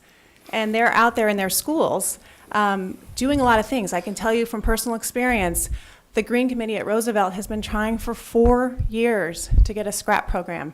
There are these institutional barriers that just exist. And while everyone's well-meaning, and this is a priority amongst many priorities, I want to know that it's actually going to happen, and to see just, again, without any kind of heads up from the superintendent, that there is a change in approach from what we've discussed all the way along gives me pause. And that's what makes me disappointed today, discouraged, and dismayed by my colleagues for not even allowing a more robust conversation that I've asked for respectfully to make sure we understand what we're voting on. And to your point, we do have a process where we're trying to get the job description passed. Then we can have the further discussion with regards to your comments in terms of, so we've got to take one action before we take the other. It doesn't mean that there's any less commitment to this conversation. It may not be in terms of that, but I really want to move us forward on either approving this job description as it is on the agenda or not. So That's been loud and clear, but there's no action after this. So this well, it's is discussion, and we certainly have the opportunity to give direction if it's in terms of that discussion, how we'd like to see it. That's the part about the what. Now we're going to be in the discussion talking about to Mr. Matsuoka. So this is how you're planning, and this is our comments on it, and this is our discussion. So I really want to move on this action. I do. If we're going to have a motion, whoever wants to make the motion, let's go. I would like to make the motion Do I hear a second? for sustainability teacher on special assignment job description. Okay, I second it. Let me do a roll call. Ms. Ford. Aye. Ms. Munoz. Aye. Dr. Reed. Aye. Ms. Capps. Aye. Sims Moten, aye. Motion passes. So can we take a break, which we normally do between action and report, and we'll come back, because I think we need one. So we're going to come back into session, and we're going to take item H1. It's all of 1 minute, I understand, from Ms. Chate, and then we'll continue on. But it's an absolute necessary, so. Thank you, board members. So due to Ed Code 42141, we are part of a workers' comp self-insurance JPA, and each year they do an actuarial like we do with our liability. And so they did an actuarial and found that the ending fund balance is estimated for June 30th, 2019 at 46 million. So I'm required to report out that it's just a formality, that they do have enough money to fund the workers' comp. Thank you. Do you have any comments or questions from the board? Okay, thank you, Ms. Chate. Thank you. All right, so we're going to skip number 2 and go back to, or go to H3 so that we can have a continuity of that conversation. So, Mr. Matsuoka. All right, let me begin with some comments. as far as my commitment, my personal commitment as a superintendent to a full-time position, absolutely. It needs to be a full-time job. It's a big job. Now, so I want that on the record. I want you to hear it. We need a full-time person. But with many rollout of programs and positions, we've done it stepwise. So now, the reason why I presented all of that budget backdrop is, you know, we all have hopes and dreams. You have them. We have them. Everybody over there has needs for personnel improvements. I mean, I looked at the data. Our average income is smack in the middle of the state. So here we are. I mean, Santa Barbara it's perceived as a high wealth place, but you know, our income is average. So I went back and tracked from the board report in November, and this was before Ms. Ford and Ms. Munoz were on the board. Remember, we thought we had good financial data, so we presented our hopes and dreams, and then we looked at the first interim and we said, okay, we got to pull back on that. So I pulled forward the first 4, which was from the November 2018 report. And I say this as context, okay? There's no dollar amounts there, but these are all really important things. You've all heard us. Some of it you've voted for, like the elementary APs. I mean, at least we got 2. We would love to have 4. All right, and then the things that have emerged in the last 6 months. So we have the dual language immersion implementation that's coming. Next year is year 0. It's a planning year for implementation in 21-22. You heard the multilingual pathway proposal. I already spoke with the consultant, almost all of us in cabinet have. She says when we produce that report, there are going to be recommendations that are going to cost money for English language learner programs, for dual language immersion.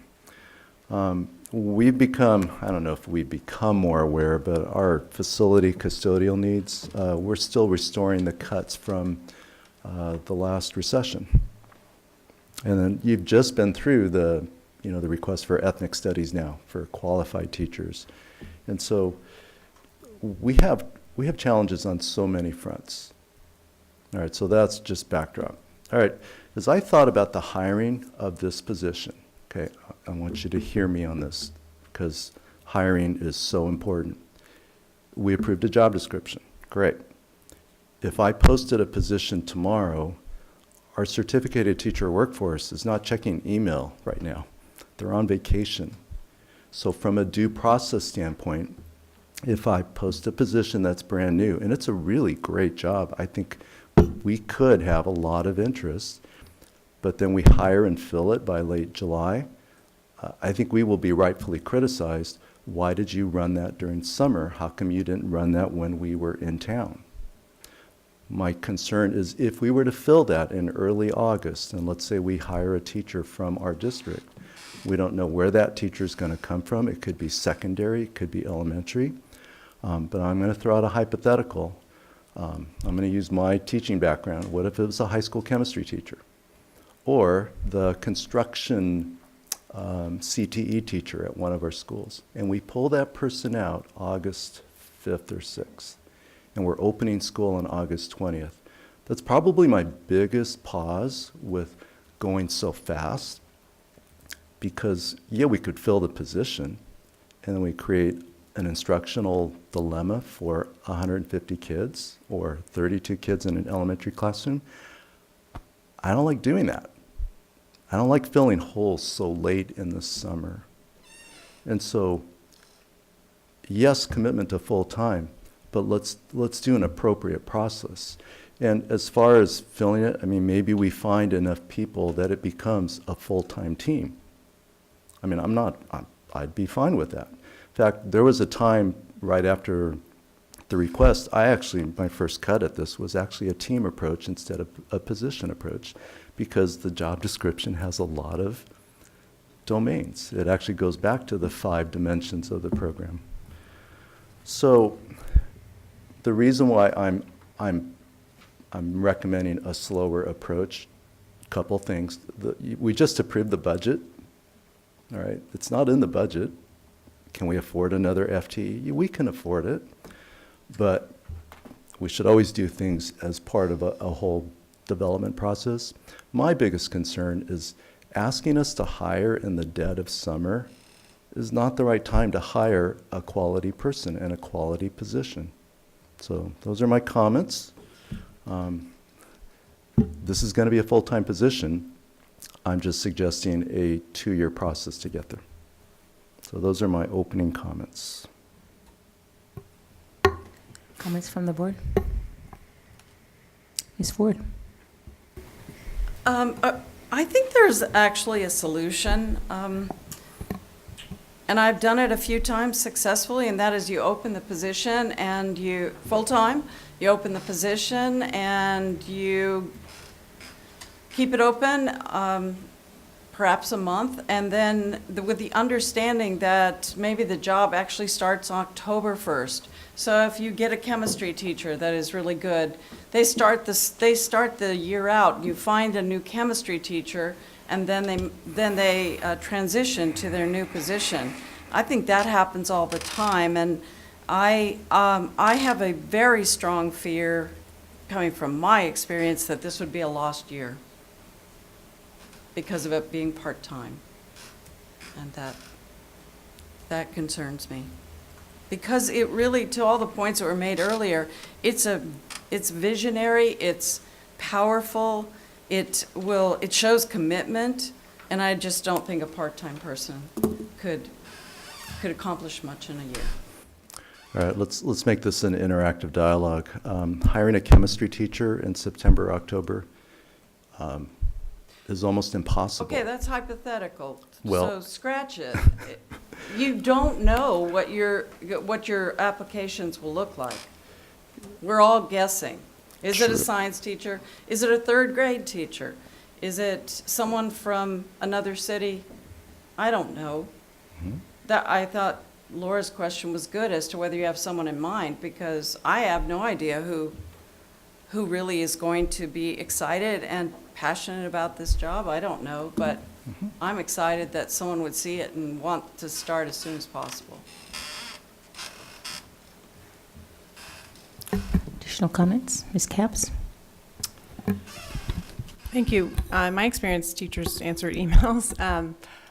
Anyway, I'm kind of curious on your process, because we've had some good discussions about this, and it does seem like a change in course, and this wasn't flagged before, that it's not possible to hire at this stage.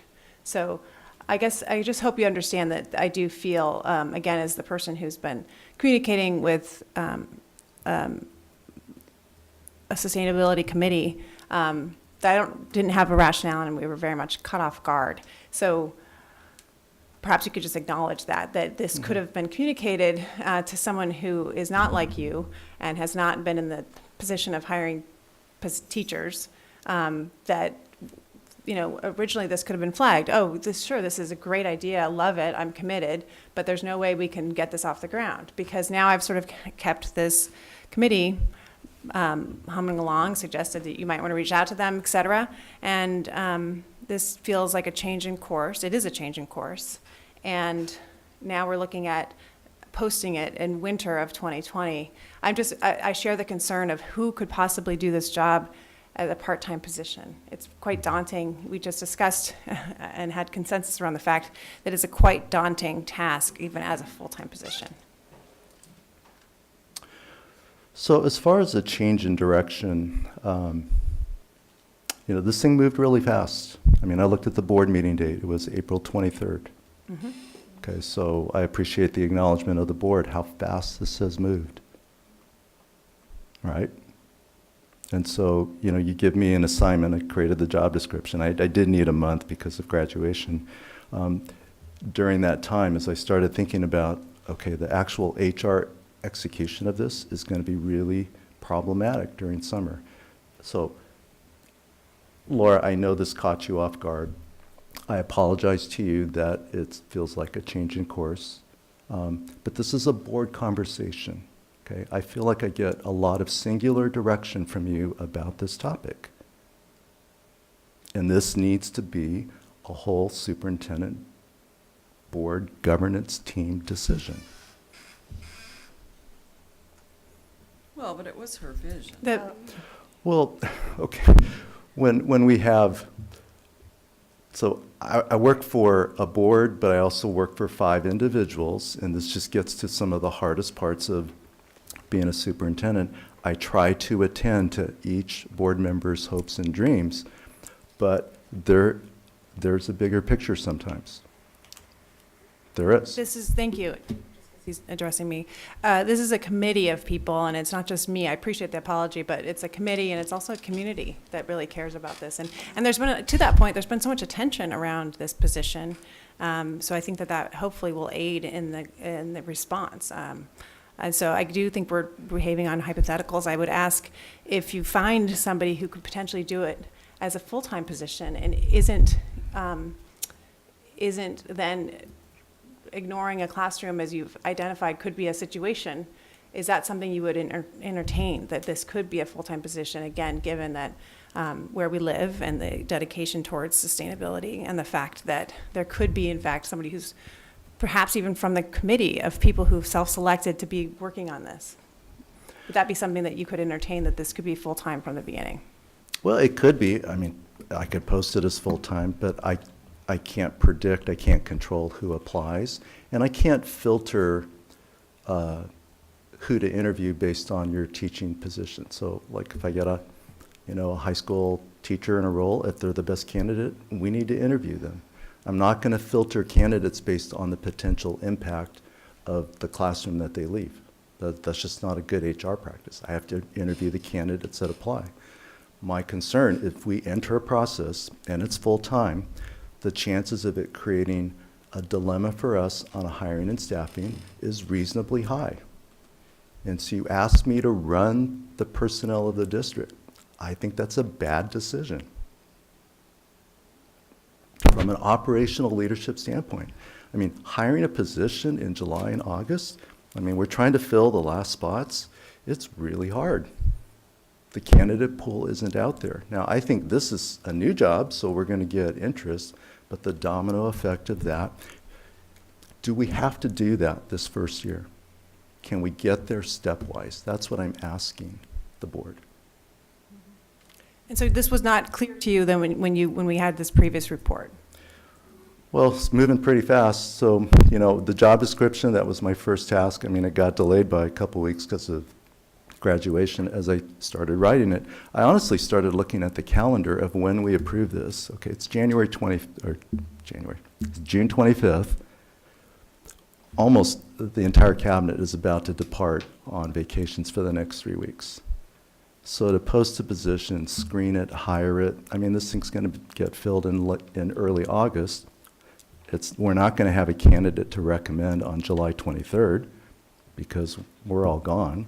So then you look at August, that's when we get closer to the year. I think any time you hire in July and August is just creating issues.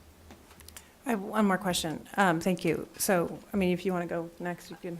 Well, go ahead. I just lost my train of thought, excuse me. But originally when the report that we were presented prior to this, you had talked about, which I agreed with, the cost savings, and that this position would be a 2-year position to see if it actually does achieve the cost savings that so many other districts to our north and to our south have done. Do you still put that time frame on this, given that it wouldn't be a part-time? So I'll speak to my fear. My fear is that it would be hard for someone to achieve that kind of cost savings that I believe, my hope is that does exist in this district. And if someone's only part-time with all of the other factors inherent in the job description, that it would be hard to see those cost savings as immediately as it would be a full-time position. So would we make a decision after almost like a 1.5-year trial? I don't think we need to do it that way. Okay. I mean, if we go part-time, I think we have to just say, well, the first year is about getting the foundations built. Let's get the data collected, and then we start the savings question the next year for 2 more years. That makes sense to me, and I appreciate that, because made me concerned that, well, of course, this person is not going to be able to, again, achieve those kind of cost savings. This is gonna work. It's gonna work. And it's, gosh, give us a chance. Like, even with the part-time, I mean, Steve's he knows our buildings. I'm probably gonna stay involved in this. All right, I think it's important. It's because it's been such a high-profile board topic. I mean, I think you can tell I like this topic. I mean, I'm really passionate about this, but I'm also doing it in a measured way with the operations of a school district and our budget. So I think we can find some savings, even in year one, or at least set us up for savings in year two. Dr. Reed, and then Ms. Ford. Yeah, I want to just reiterate to the board and to my fellow colleague, Ms. Capps, is that I do think this is a very important position, which is why I stood forward to put it forward that we vote on it. And, but I also have to think back of my role on this board, which is not the how, but the what of what it is. And you definitely brought forward this important, I think, opportunity for our district. I want to kind of step over and link my conversation also to Ms. Sims-Moten in my experience in dealing with cultural proficiency and with the ethnic studies. Right now, sort of having to put it on the back burner of what we were hoping to move forward dramatically. We were going to implement it in such a way that it was going to happen. And through the process, as information came forward, as things became more transparent, Ms. Carey had, and through conversations with the community of what they wanted and what they expected and what the district could do and what we had the potentiality to do, there had to be a step back to reflect on what was the best approach to ensure that this is going to roll out in the most successful way possible. So was I excited when I heard that news? No. I said to the group, I said, this is disappointing to me. And when I first heard about it, and I didn't hear about it, in a week in advance. I heard about it right before also we were making this decision. So process sometimes doesn't happen in the time frame that we expect. So I guess I'm just trying to provide a context to the situation we find ourselves in. And I would like to see how we could work together to figure out the best opportunity for someone to take on a job such as this, which is a very, it's a big scope of a job. I think all jobs descriptions are, they're all this way. I mean, I just looked at the one I got and I'm like, are you kidding me? Like I have to do all this. There's more to it and they come in phases and I think it happens in different times. I also think the idea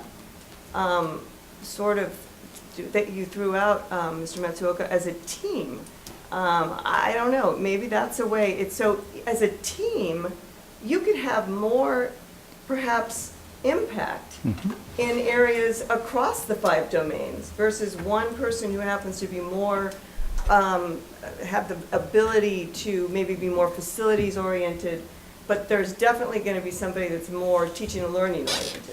So a team approach might even be, and I don't know, because I think that's really the how, but it sounds interesting to me as an opportunity that we could perhaps, consider. And that would be, maybe as a collective team, they come together, just like we have a team now to work for the Mann Academy or teams in other situations.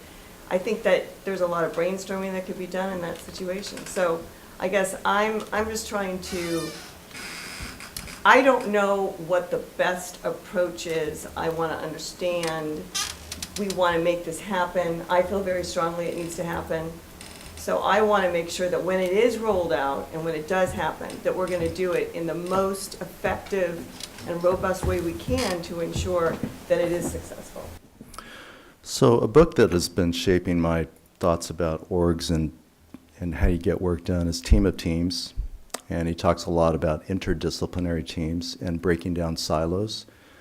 Part of the dilemma of a position is how do you influence all the other parts of the organization? Well, if you're just in sustainability, how are you going to get people to listen to you on facilities, on teaching and learning? That's been David's challenge up in Monterey. Like it took him years to get the ear of the facility side because he came from the teaching side.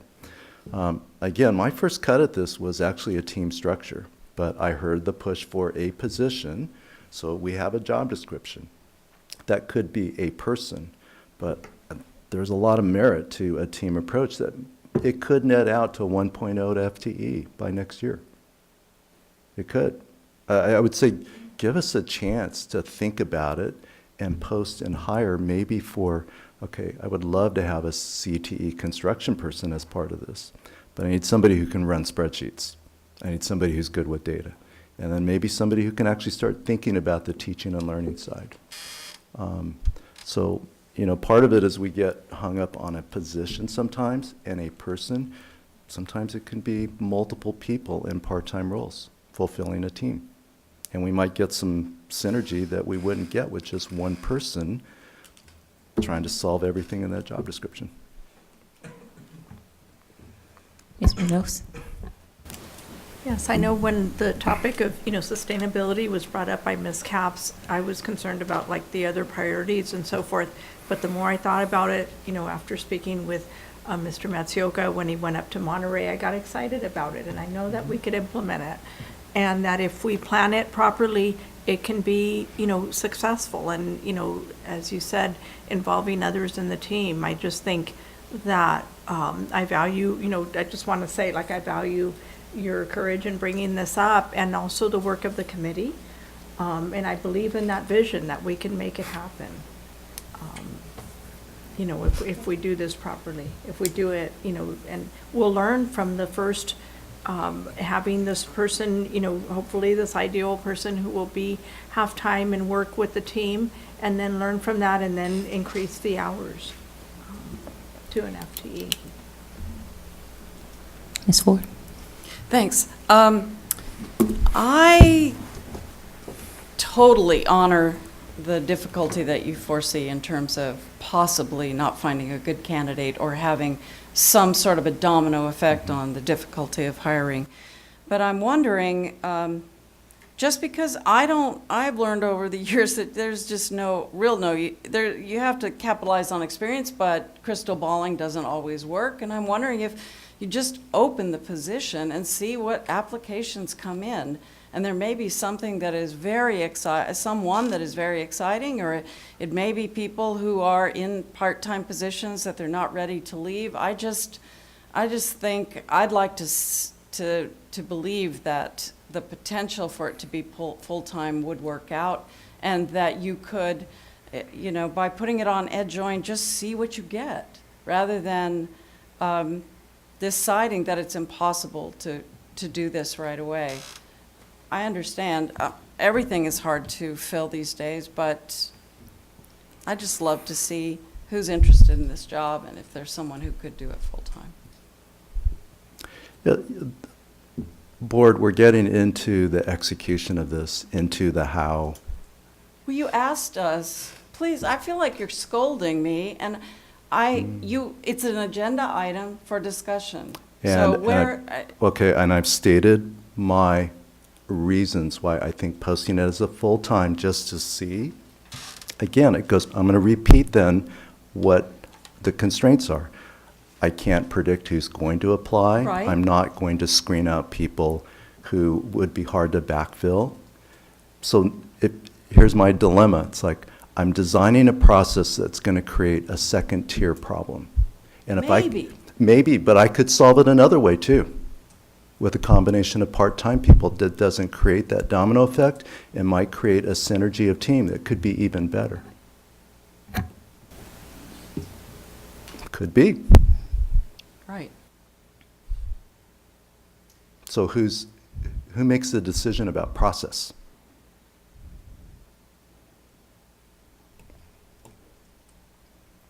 I think you do. Yeah. The superintendent makes that But process. you asked us for feedback, right? I've heard it, and Okay. I'm giving you my responses back. But I asked that question, it's a really important question. Who's in charge of the process? The answer is supposed to be me because that's what you hire a superintendent for. So you can give me your input. I'm allowed to push back. I'm sorry if it comes across as scolding. All right, but But it does. okay, well, I'm sorry that it does. I appreciate the difficulty of this conversation, and I'm just trying to get some balance here in terms of what's wrong if we wait and give our instructional team the time it needs to come back with the best product that we have. It does not mean that we're any less committed to this issue. I'm not seeing that. So I'm just trying to, again, my practicality in terms of that coming forth. I don't see anyone saying, I don't hear anyone saying that we're not committed to this issue. What I'm seeing, it may be not in the form we want it to, in the timing that we want it to, but I see very good effort here on this side to really look at it in a more mindful way, in a more total way. Because what concerns me about this is that we're so, at this point, singularly focused on this. It concerns me that the issues that you put up, if you were to scroll down, Brian, in terms of all the other priorities that are there, that what are we looking at here? How does that do that? They're not anywhere in this discussion. I'm just saying, why don't we just, what's wrong with us taking a pause in terms of giving that, Mr. Matsuoka, his duty is to do that in terms of that, to come back and give us recommendations. I don't see the pause or giving more time to look at it, saying that we're any less committed to that. Well, certainly it's his prerogative as the superintendent to implement this the way that he judges is the best way, and there is no action to dispute that. So I do see a good correlation, and I'm glad that these are listed, because again, I just want to state, and I've already done the research and I presented that, and you all heard me, but this position will help allow more funding for these. That's the difference. That's the difference, and that's some of the urgency, is that we're wasting some money. No one's intent. It's just a natural when you don't, when in your house, if you have leaky roofs, you're wasting money, you're wasting resources. So I was really appreciative that you actually showed all these other priorities, because I just see such a direct connection between this position and more of an emphasis on sustainability as a way to pay for the things that we would love to be doing that we're not doing. Just my other point is, because we do have finally a wonderful new public information officer. I was glad that Dr. Reed brought up ethnic studies. Similarly to ethnic studies, there is a strong community support for our schools to be more sustainable. And so I'm just hoping that because of this, I don't want to characterize it negatively, but because of this change in approach, that gets communicated well. Unlike ethnic studies, that community was brought along and actually wanted the pause.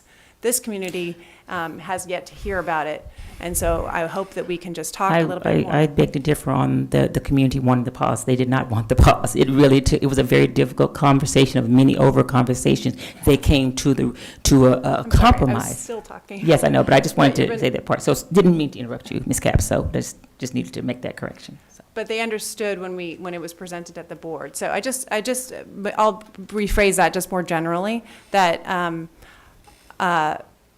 again, Santa Barbara's really care about environmental. It's been a source of frustration, not directed at any current members of the team here, but previous ones, that we are where we are in sustainability. And so I hope that this, because I am hearing such strong commitment, which is always good to be reassured of that is also then conveyed outside of this room, that this position still reflects, even at a part-time listing, a strong commitment to sustainability. Thank you. Dr. Reed? What I wanted to ask is, Mr. Matsuoka, how, if you were to think about it as a team approach, and I'm not asking you to discuss what that would look like, but it sounds like you feel like that might be an approach to take that would be a more comprehensive undertaking from a variety of staff that could do that, or educators or TOSAs. So perhaps there might be another report reflecting back on, you know, an opportunity to see what that might look like, as opposed to just saying, we're just gonna go part-time, or we're gonna hire, we wanna go full-time. But maybe if we could see or understand how that might even be a better approach, or a more creative approach, to get us off the ground. I don't know. Yeah, I think what I'm going to take back from this conversation is how do we build the right team structure with the aptitudes and skills to do that job description that's really broad and big. I mean, off the top of my head, I mean, Mr. Vizzolini and I have already talked about, well, it'd be great to have somebody who understands construction, who can think about, you know, buildings and efficiencies. I need somebody who understands data and can work with databases and manipulate that and visualize it, because pictures are storytellers. And, you know, so I think those are two that come off the top of my head. I'd have to think about, you know, I mean, I don't want a team of 5, but I think a team of 2 or 3 could be a really good approach. And we may get to a 1.0 FTE. So perhaps that might be something to consider then, in terms of, it could be 3 people doing a 1.0. And when would you think that you would roll that out? I'm going to go on vacation. All right, well, I'm just saying, if we can be creative about thinking how we might do this to ensure that we do move forward, I want you to go on vacation. I also want to respect the how, and I want to exactly say again, that is not my job. And I really feel that I can get in the weeds and do that, and I've done that in other places, and I've been told what I need to step back. So I do, and I respect your judgment on the best way to do this. So I guess, and I also respect your opinion on what, you know, and I respect the community who also wants this to happen, and this committee that's been so involved. I know how it feels to be passionate about something and want it to happen. I want all of those things to happen, quite frankly, and I want them to happen yesterday, but, you know. So I guess I would like to make a direction that maybe you would consider thinking about that as a group. I don't know. I guess as a board, we have to make a decision what direction we would like to provide. Ms. Simsmo? I think we pretty much gave him quite a few directions here, and so he needs to be able to collect them in terms of that and come back with what he's heard from us tonight. So there's not, you know, I think we've had a good discussion on this, but I think there's a lot of things that Mr. Matsuoka needs to do and bring back to us, and what you took out of that in terms of that. That was my thought on that. So is there any further comments or any discussion? So just for time, place, are we looking at number 2? Are we waiting on the first? Let's wait for Dr. Becchio to be here. 'Cause he was the creator of that. That's a new board policy about, what was the title? The fraternization policy. Yeah. And so I think we took some of your input, and I mean, it's 10:30, so. It's, Ms. Ford, I see your face. I want to recognize that face. I would love for us then to make a commitment to vote on it in July. Okay, so there's an important step that we need to do, because this is a new policy. Right. We need to work with our unions about this policy. All right, and that's per legal counsel. So this document's got some very new language. I think it's very current language. But our attorneys have said, please, you've got to consult with our unions. You could do a preliminary approval of it, but know that it still needs to be reviewed with our union leadership. So, Informally, colleagues, would you be willing to do an approval in July? Yeah, I think we can look at it and discuss. Ms. Minotz? Yeah. Did you have? I think we could wait, but that's, you know, what the board thinks. In terms of doing a preliminary approval in July? We'll still have a presentation from Dr. Becchio at that point, right? yeah, Or I is there- mean, to make this a voted on policy, we really need to get with our unions first before I ask you to take a vote. Because for you to vote and say this is now HR policy without consulting would be out of order. So if you do a first reading on July 23rd, you could give us pre-approval on August, I think it's 11th, pending consultation with our unions, and then it would be in place by early August. Dr. Reed? Can you consult with the unions before the July 23rd, so that we don't have to? Our unions are, On Vacation. they're not here.